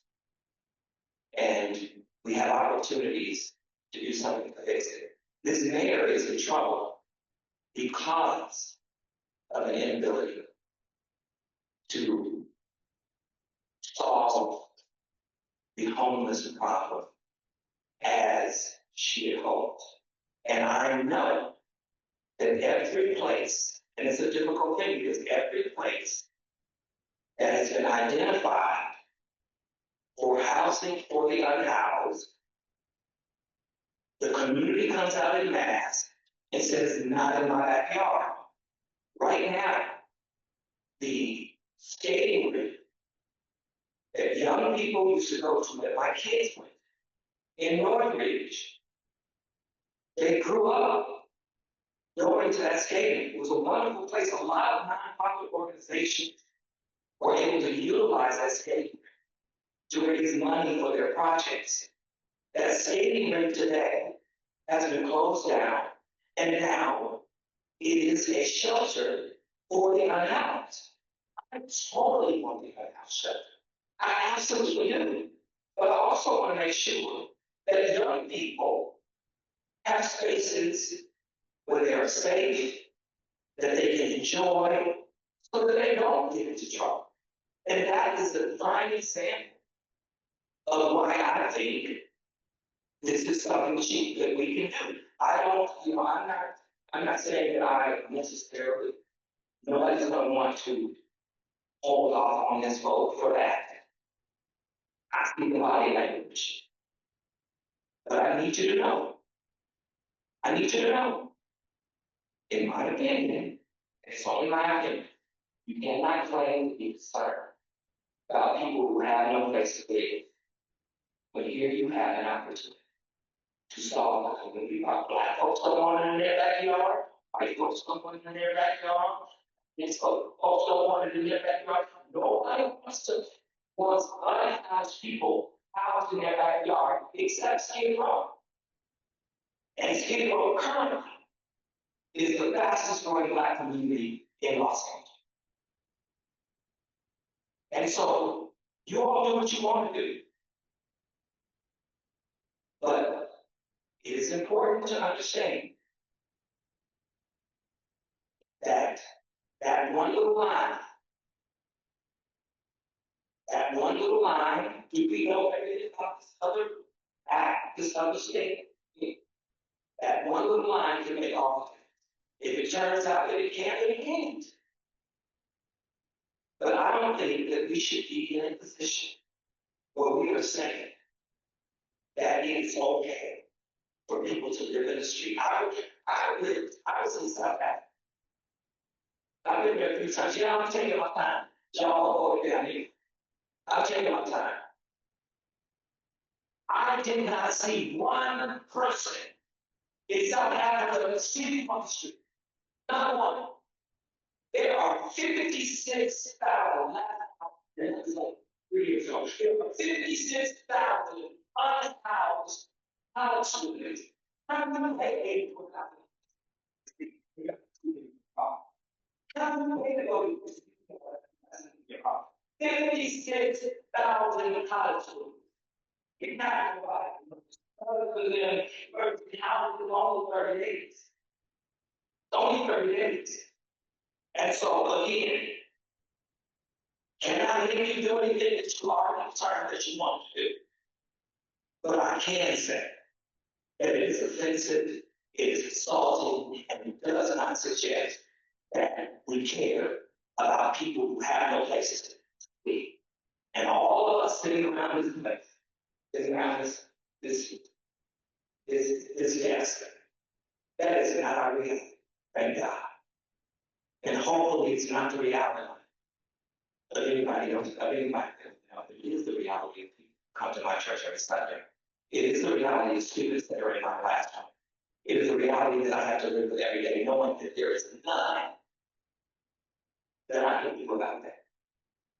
This is an opportunity to do something about it. And I know that we want to live and die on the hill that we have developed. But at the end of the day, this is about people. And this is supposed to be about what's in the best interest of the people. And so in the same way that we loved and fought in terms of hearing from Black-led organizations moving forward, what it is they wanted, the unhoused are not in this room. We have not seen a presentation from the unhoused. As a matter of fact, when we talked about doing something for the unhoused, there was no teacher. That's how. They don't help people in the room. It's overnight. Unhoused people need a place. If you integrate them into apartment complexes, all of the issues show up. People get unsafe overnight. I should tell you tons of stories. Commissioner Morris. People in desperation. People need a place to go. I appreciate it. And so do you, like, I Commissioner Campbell said. appreciate it, you know. And the way I read this, actually, so clarify this case, is that there's nothing that prevents surplus parkland moving. And so, in the end, I think we've been talking about empowering neighborhood groups, neighborhood councils, and housing advocates to be empowered to advocate for that repurposing of the land that is available. So I support the motion. Anything to be surplus housing. But something is precluding the unhoused. We had an entire program. We've had funding that was raised that was supposed to house people and did. And so, committees, they, on the sheet passed. To build 10,000 units. But where are they? All over the community. They're not, the wire is the same. It has nothing. The wire is actually over the it has to be question with me. The wire is still living on the street. If you're doing such a great job of how it's insulting. 10,000, how many you need? So 10,000 is a problem of market. What is your big deal about including something that at least ensure that you understand? What you can. I have no problem. Commissioner Matt. I'd like to move a motion for us to take this discussion for their time to do the legislation that Commissioner Perla was put forward. I would still be, repeating my commissioner's comments. I will say though, I do feel a little uncomfortable making a decision right now without it in front of me. And so I'm just gonna move the motion that. Did the motion get people in their second? I'll second. Okay, we know where most of us are at, so I'll just call a vote. The vote is on a motion to table, the recreation parks department being able to sell open space. Okay, this is on the vote, the motion to table. Commissioner Andradas. No. Commissioner Field is absent. Commissioner Fuentes. Yes. Commissioner Rubin and Lewis are absent. Commissioner Matt. Yes. Commissioner Mesa votes no. Commissioner Morrison. No. Commissioner Murray. No. Commissioner Sanchez. No. Commissioner Stein. No. Commissioner Thomas. Yes. Motion fails. Right, we're gonna go to vote on the motion. The motion as amended to allow land owned by the Recreation Parks Department that is not being used as part of open space to be sold or transferred. All right, this vote is on the motion.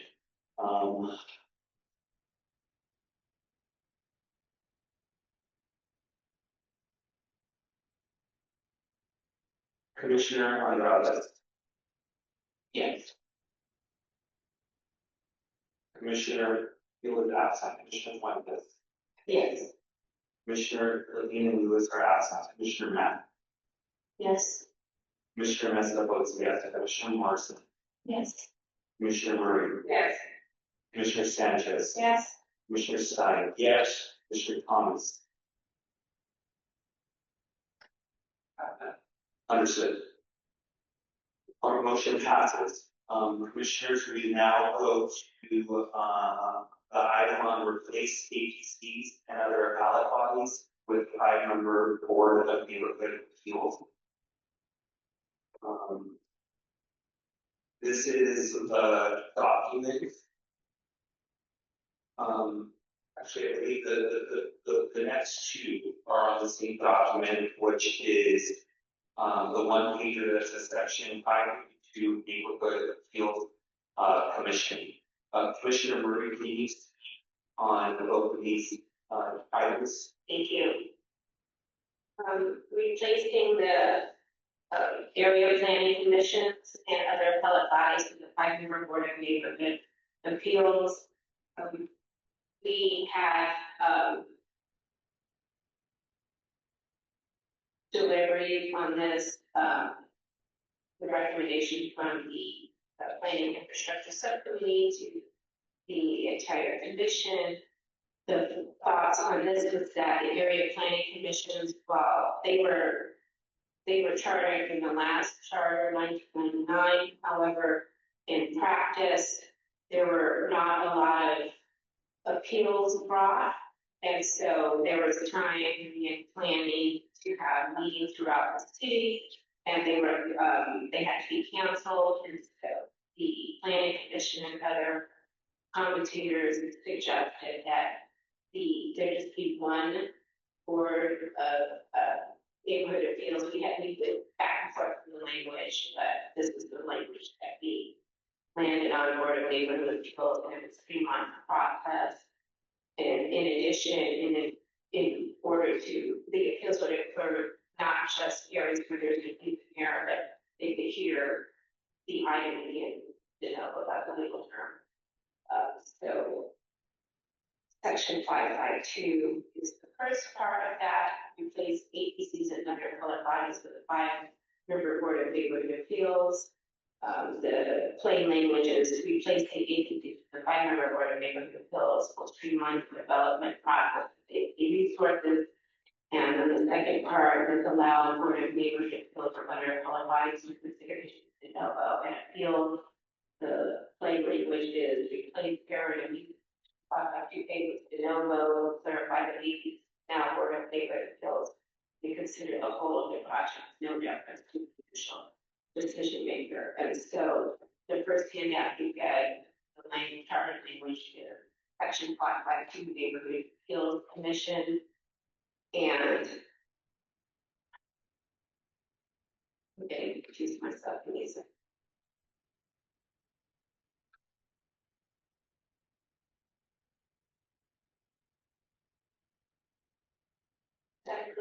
I'm sorry. One meter on fire, thank you. It says, so the language includes both of those issues, section 552 Neighborhood Appeals Commission, the charter with which I am asking for a motion to approve this language. I saw it. Question, Commissioner Morrison. Because all the things sounds like geographic consolidation. It's also an example of something. Charter, now as well as something that was wise to make it more streamlined and efficient. I'm just curious what this means in the second one where it says now this Board of Neighborhood Appeals can consider the whole project and not just take its initial decision. Who is the initial decision? It is the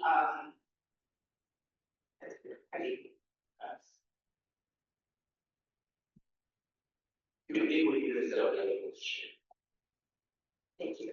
And so they end up being perhaps. Well, if you look to the city planning commission. Thank you. Any further discussion on this item?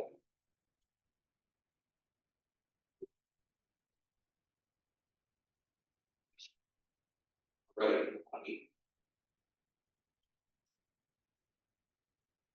If there's no discussion on the call, what I are Commissioner Fernandez, that we do have for me. Thanks. Commissioner Gonzalez. Yes. Commissioner Commissioner DeField is absent. Commissioner Fuentes is stepped out. Commissioner Gales are absent. Commissioner Matt. Yes. Commissioner Mendez votes yes. Commissioner Morrison. Commissioner Murray. Yes. Commissioner Sanchez. Yes. Commissioner Stein. Yes. Commissioner Thomas is no longer with us. Commissioner Yap is absent. Motion passes. All right, we now, back to those two items. We now move on to 2.5.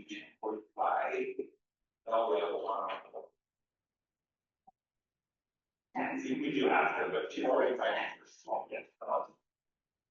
Okay, Commissioner Murray, I'll hand it over to you. Right. Yeah, no problem. There's a lot of for Commissioner Davis, the one that says equal as well, 45 city council veto of board actions. It is.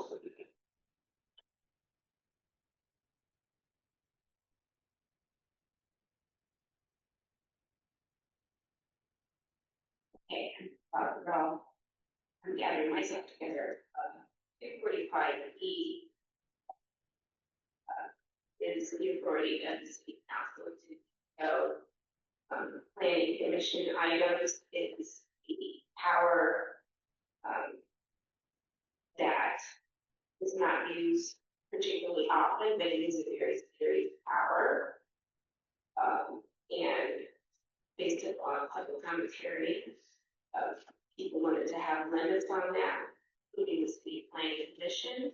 The planning infrastructure committee voted to keep the power, but have some leeway from the community. So we proposed language that would the city council have ultimate authority, but once there was a veto, it's not used very often, but it has caused some issues. And one of the reasons to go out here is that there have been easy power by city council member. And we wanted to have some checks and balances on that.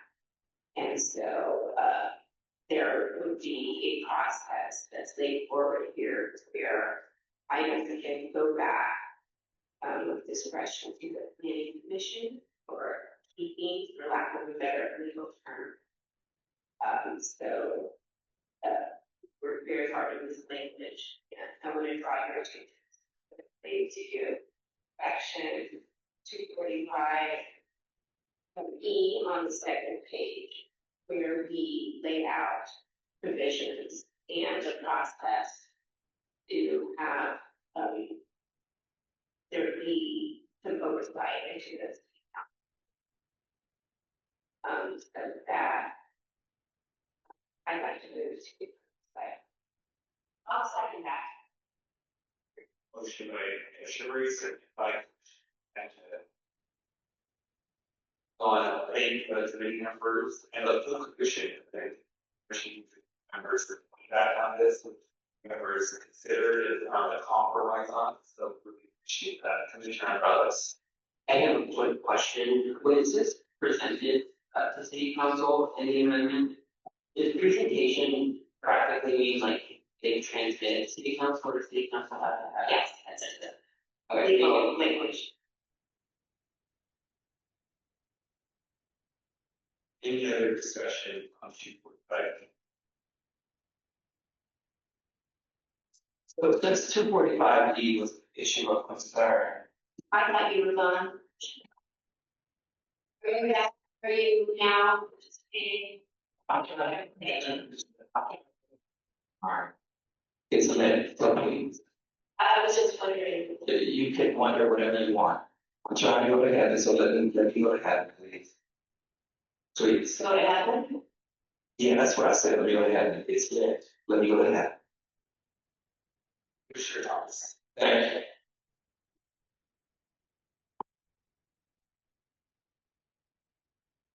So, just Mr. Stein, this was a point of contention for our motion.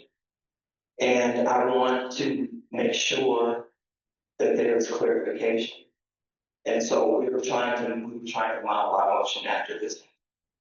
And so in terms of clarification, does this mean that the buck can stop with city council and the mayor?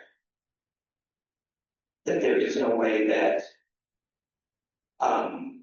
the planning commission can resurrect the override? On 245, we keep on goes the land use, basically. Right. Commission makes a decision. Council invokes their powers under 245E and overrules the commission, but they're now required to send it back to the commission for one more shot. Commission can affirm council with this agreement send it back, but at that point instead, that's the only time that the 245E goes back to the commission. I think what you were referencing, you and I were talking about, but right, is there a way to bring a motion similar to 245E that doesn't apply the land use, but let's make it up and call it 245C that applies to the police commission that have come back against? That I thought we were gonna get an answer, hopefully. That is the answer, in the language. Yes. Okay, and so I just want to make sure, because there was concern that there is not precedent for that currently. And so that there would be, so we were talking about, the community was talking about revisiting 10, the recommendation for motion 10. And so just trying to get clarification on that since this is being brought up. I thought this would be a good time to kind of clarify that. And there's something important bringing that. No, but it's something that we're bringing back. Just because I absolutely appreciate that, and we'll ensure that. Well, I'm sure we will all keep an eye out on this charter language. Make sure to follow the intent of what we were trying to accomplish. Thank you. Okay, seeing no other discussion, I'm going to take the vote on our recommendation on section 245E. Commissioner Alvarez. Commissioner Fuentes. Commissioner Fuentes. Yeah. Commissioners Levine and Lewis are absent. Commissioner Mack. Yes. Commissioner Meza votes yes. Commissioner Morrison. Yes. Commissioner Murray. Yes. Commissioner Sanchez. Yes. Commissioner Stein. Yes. Commissioner Thomas. Yes. Commissioner Yap is absent. Motion passes. We now move on to our charter section on the FAR 104E. Commissioner, this is the sheet of paper that has very little language on it that says section 104 restrictions on the powers of the city. Commissioner Murray. Thank you. This was a common sense item that the planning commission and all of the community partners suggested was restrictive because it's in the charter, but it is a land use issue and based upon the changing of the city of Los Angeles and the need for new housing. They felt that having a set restriction was restricted to everything. So we have been working with the city attorney because there's CEQA, there are a lot of other qualifications that are not implied, that are implicated, sorry. So we could not completely remove the ratio, but we're trying to get some common sense language. And there's still the analysis is completely finished. So the analysis is completely finished. So we're using language that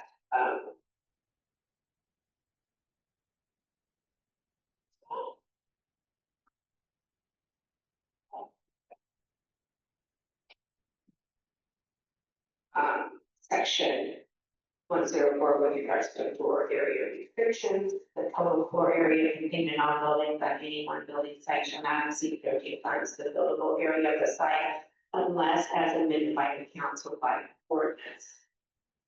the council by ordinance may define and implement provisions of this subsection and may further restrict, regulate, and amend the tool floor area, buildable area, comparable buildings or structures.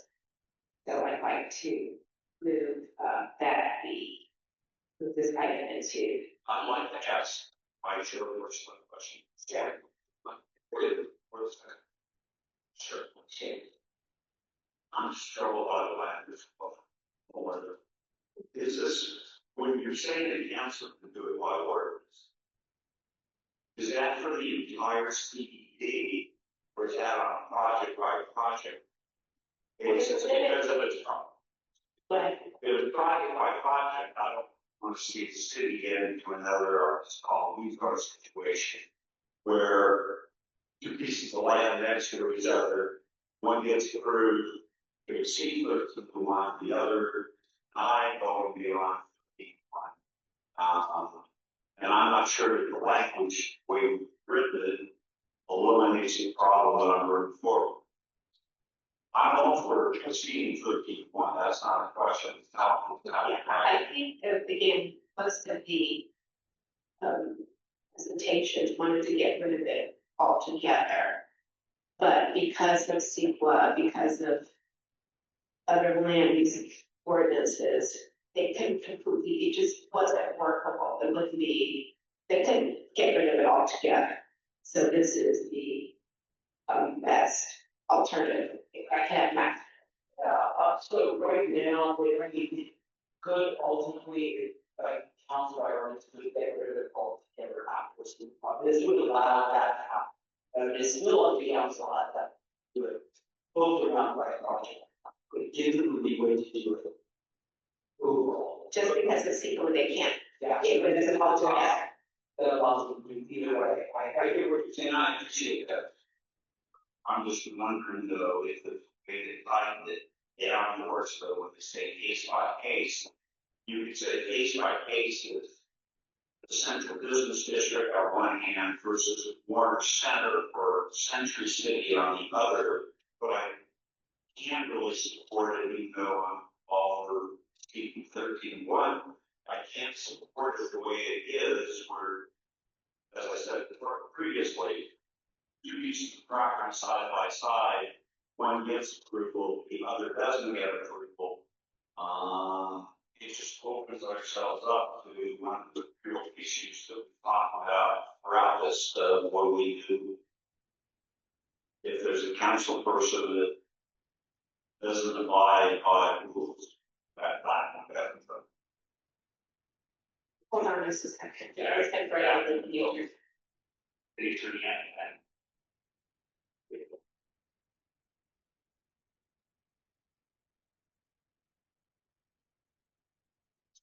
Basically, the thinking behind why we're doing this, because to get rid of it totally, you have to do CEQA for the entire city. So it's by ordinance that allows any party to do it per neighborhood.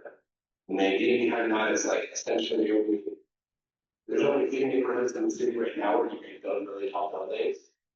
And so, going through the process of changing to having to do CEQA for the whole city can make a lot of sense. So the planning department can basically do this if there's a need, allow for taller buildings, Century City or down. I know Carrie had her hand up. Follow up with one question. Yes. Can we do it to say that the council would do it by ordinance for areas of the city and use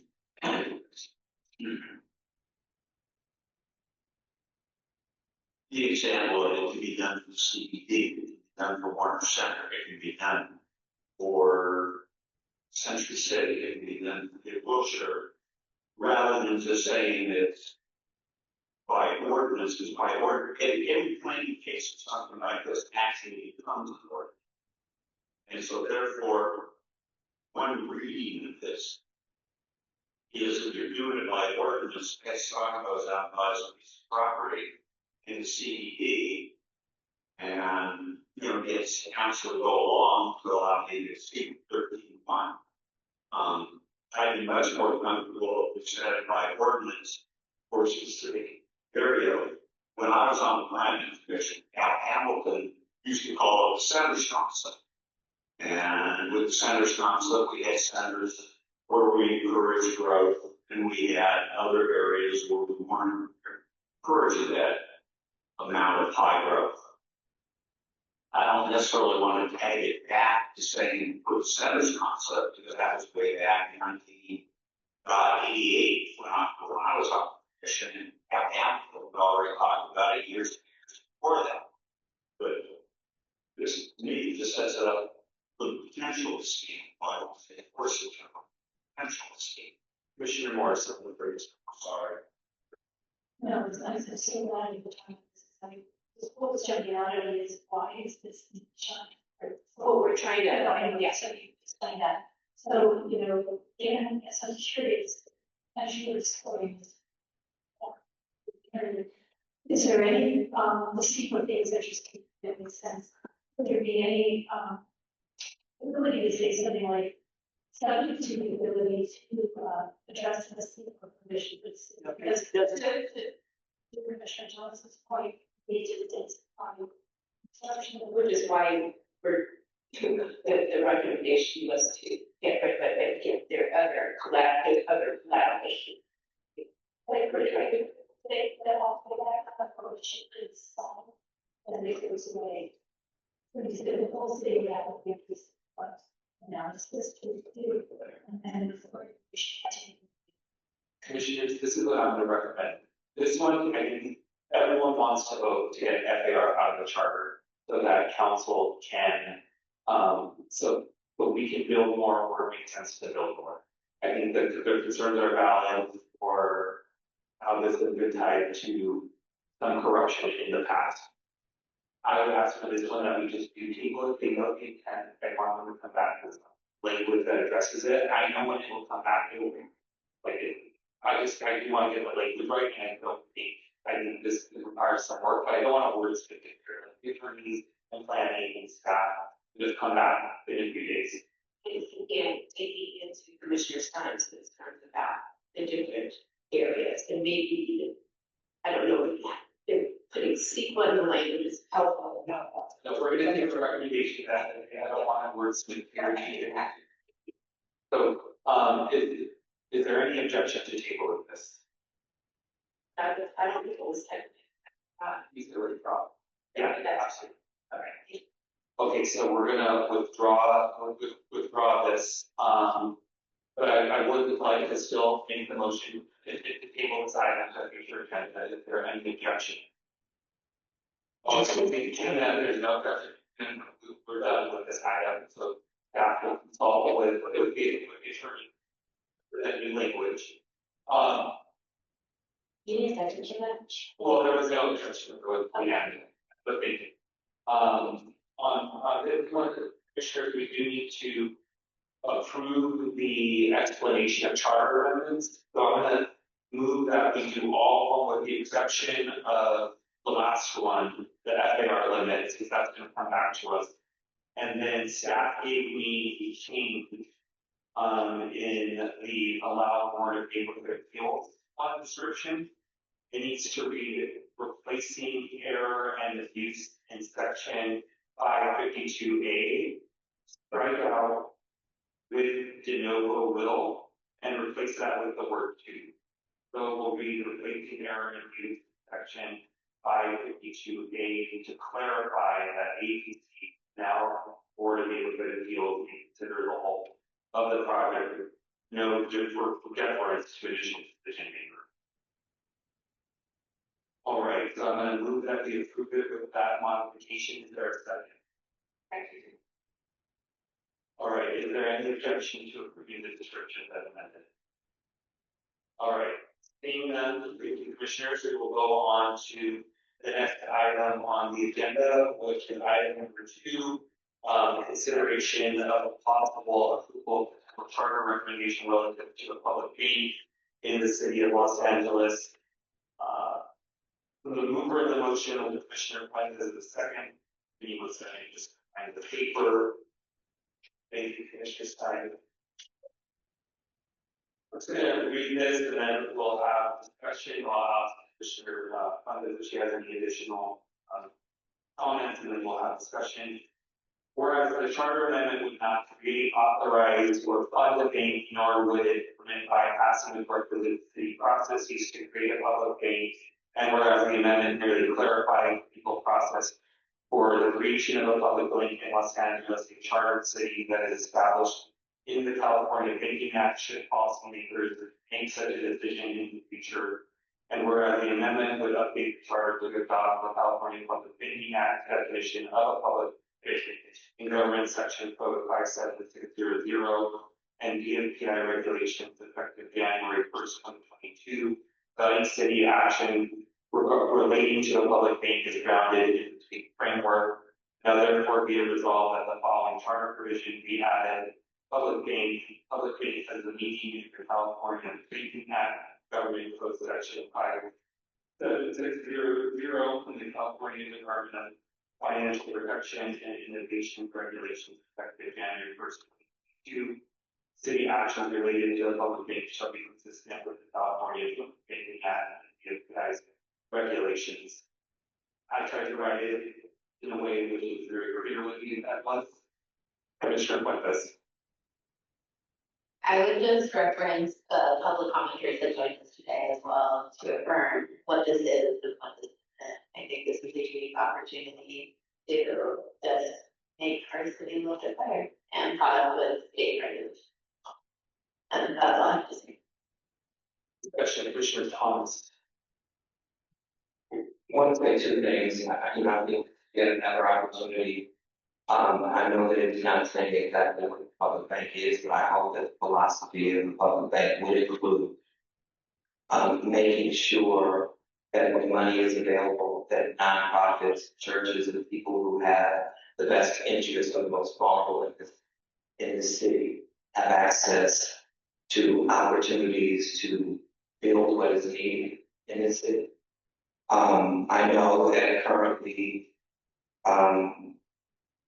in terms of in the world of economic development, I think I talked a little bit about this, Commissioner Stein did say that this was not your situation, but it is important to note that when Jesse Jackson said, "May he rest in heaven," when Jesse Jackson told us about corporate welfare, he was serious. Most of this money and most of the opportunity that is put in the hands of elected officials end up going to the people who squeeze out the most vulnerable, who provide no space for the most vulnerable. And so, if this is going to be aligned with state law, that is great. But what is true is there is a funding issue and a housing issue for the most vulnerable throughout the state of California. And so, because my colleagues have put forth this motion, I'm prepared to vote in favor of it. But I will say that I think the discussion that we had a few minutes ago was going deep in the weeds. It just seems as if there's some things that we're willing to go deep in and be very detailed about, and there are other things that are not. And it just seems to me that the things that we're not willing to go in the weeds for just happen to be things that impact the most vulnerable people in this city. And so we spend a lot of time talking about corruption. And if corruption is to occur, typically it is around development. And while I'm going to vote in favor of this motion, I think it's important that we just highlight the fact that we have had ample opportunities to be advocates for people, for the group of folks who, and as someone said, it is their mental health and house go hand in hand. But there's an organization called LA Can who refused to contribute in any way to what they said, and I hope a sham, to act as if folks want to hear from them. And I think you need to know too that the unhoused community, i.e. LA, is not unwilling to continue this fight. So even though we may not be sitting around this desk, we may find ourselves standing in front of another house. And so I think that is important for us to take a look at who was not here, who did not speak. And the only time mental health was brought up, it wasn't brought up by our clinicians. It was what was brought up by city council. A city council member who stated that she doesn't like public comment because they scream at her and they're crazy. That is a quote. And so I'm inclined to believe that that's how we feel too. And so, Sherry, it's not me about it's a I don't know. I don't know if there is. Bro, I love you. You're a beautiful black woman. I love you. I'm Commissioner Sagi, of course. I also appreciate the number of the so is it required to have this charter to create this public bank? Is it happening in city charter? There has been discrepancies on the way that the charter can be interpreted, where we're referencing state law would be helpful. So in other words, it gives the ability of the city, if it wants to in the future, the ability to do this, and it would follow state law, which seems obvious. Why wouldn't it be, right? Correct. Okay. So it's a permissive statement for the future that the city wants to. Correct. Commissioner Stein. I may be the naysayer, but congratulate Commissioner Mesa and Commissioner Fuentes for mirroring motion, so there is not creation of a bank.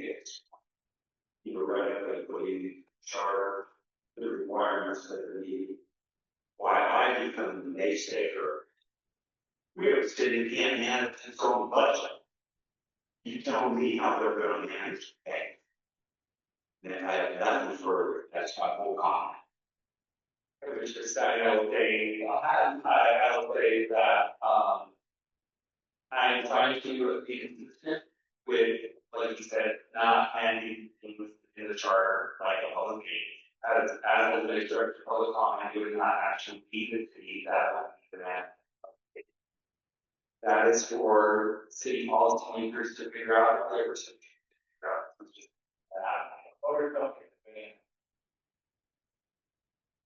that's all right. Is there any further discussion? All right, seeing none, then I will call vote on this motion. Commissioner Alvarez. Yes. Commissioner Neal is absent. Commissioner Fuentes.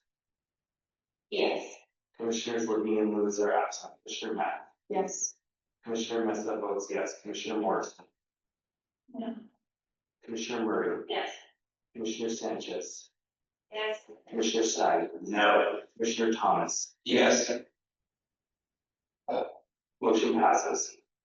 Thank you, Commissioners. We now go on to item number 3, consideration and possible approval of potential charter recommendation relative to strengthening language access to residents of the city of Los Angeles. Commissioner Matt. Thank you, Chair Rizzo. I'm gonna reserve my right to make a motion on the agenda item before I make the motion that I have on the table. You guys all have a printed copy in front of you. I just wanted to start by saying thank you to all of the Asian Pacific Islander community leaders that we met with recently. The commissioners were able to meet with API nonprofit leaders. Just to name out the folks who were in the room, it was API Equity Alliance, Asian Business Association, AJ SoCal, KAAC, Filipino Worker Center, Thai CPC, and then not included, but they gave us written notes, was API SM for Movement and SoCal Picker. And the convener of the meeting was Cause Center for Asian American Environment, and just to disclose that is the place where I work in Casino.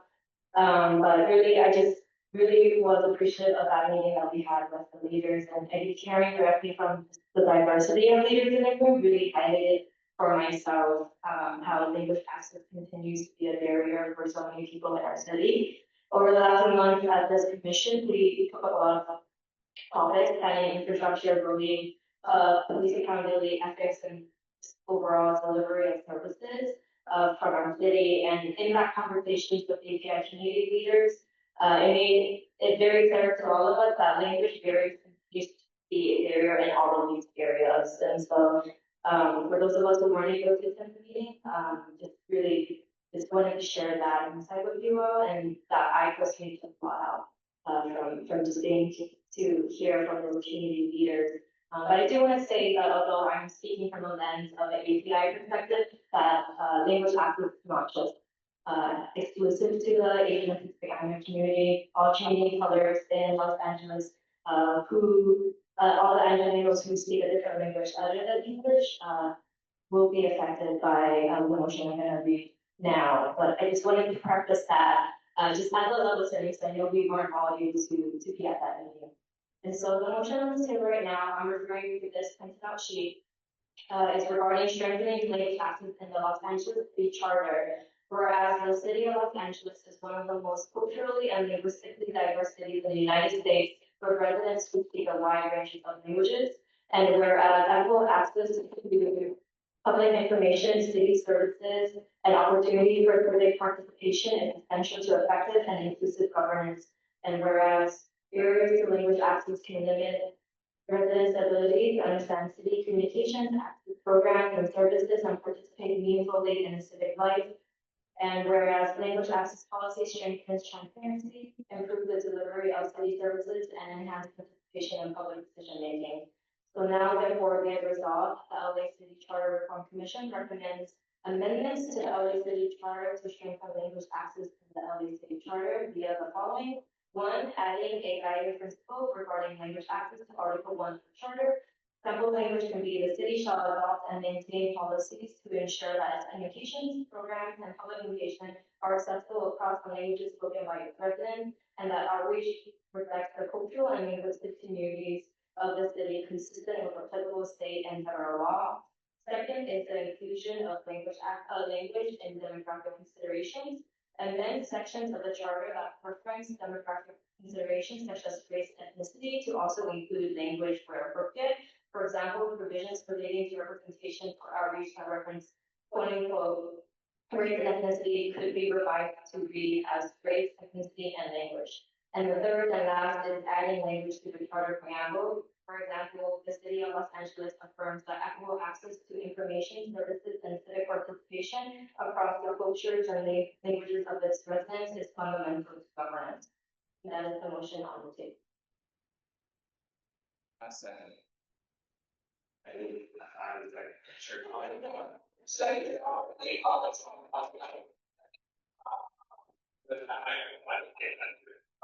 I just will say that I want to take the track for her leadership on this issue and for her thoughtfulness on this to give leeway for language that's going to be sure that we get it done correctly. And so yeah, I look forward to final language. Commissioner Thomas. I don't know if I you don't want Commissioner Patton. Comisionada Mac. Yo te quiero agradecer profundamente que hayas propuesto esta ley. This is very, very near and dear and very passionate to the work that I do, and I appreciate your work around this. I'm very jealous I was not at that meeting, but as a person who's been working in the civic space for very many years and Spanish language, this has always been a challenge to continue to get folks to participate. So thank you for your leadership, Chair Mesa and Commissioner. That's a very cool deal.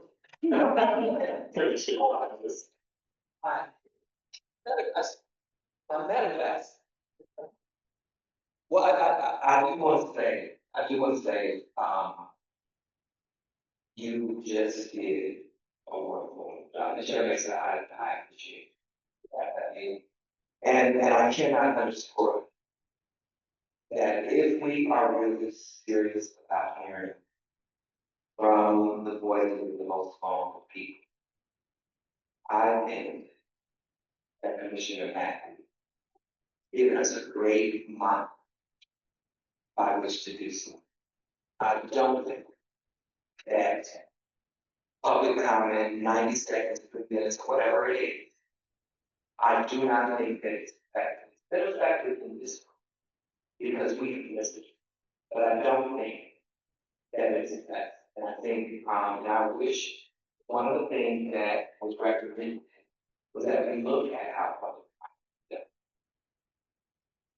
And I think we need to really, really consider that because one of the things that just impressed me the most is there's a way in which you think that these communities somehow. There's a way in which you believe that things hear from the different folks who have the different, opinions. And it's a beautiful thing. And also, and this is one of the things that I think is vitally important. People who are English first language speakers wrestle with the ability of trying to make their point in 3 minutes, 30 seconds, or whatever it is, 90 seconds, whatever it is. I can imagine Commissioner Sanchez being a Spanish speaker and trying to make a point in 90 seconds or 3 minutes. I just don't see it as being possible. And so I think this is a step in the right direction, and I thank you, Commissioner Mack, for your leadership. I think smart women like you have the capacity to stay forward. And so I encourage you to not let this be your last word. That you would truly consider a pursuing public life. Another thing I didn't whatever what I got to say. That you would truly consider a career in public life. And should you decide to, please call me, because I got your back. So again, thank you to the community for your diligence, your hard work, your commitment to make the city Los Angeles. All right, seeing no further discussion, I'll call a vote on the item consideration of possible approval of charter recommendation relative to strengthening language access to residents in Los Angeles. Commissioner Andrade. Yes. Commissioner Gill is absent. Commissioner Fuentes. Yes.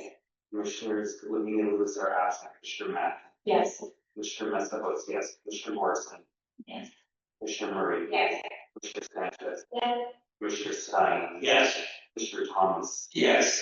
Commissioner Yap is absent. Motion passes. Yes, commissioners, apparently as per the disclosures before we end the meeting. Any disclosures that happened and the Commissioner Fuentes. No. Commissioner Thomas. No, we can ask a question. Let me do it. Yes. Commissioner Andrade. No. Commissioner Mack. None. Commissioner Stein. None. Commissioner Mesa. Commissioner Sanchez. No. Commissioner Murray. Commissioner Morrison. Commissioner Thomas.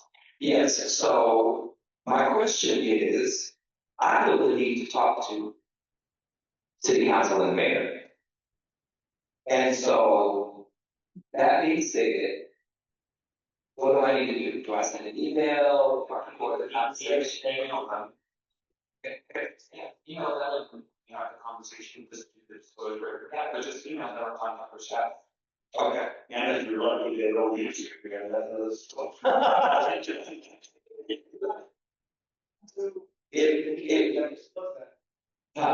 So Commissioner Thomas, so reach out to them and feel free to schedule conversations.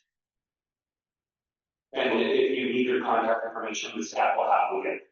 Thank you. Commissioners, any other items before I call motion to adjourn? So moved. All right, motion to adjourn, second, any objection? We are adjourned. Thank you.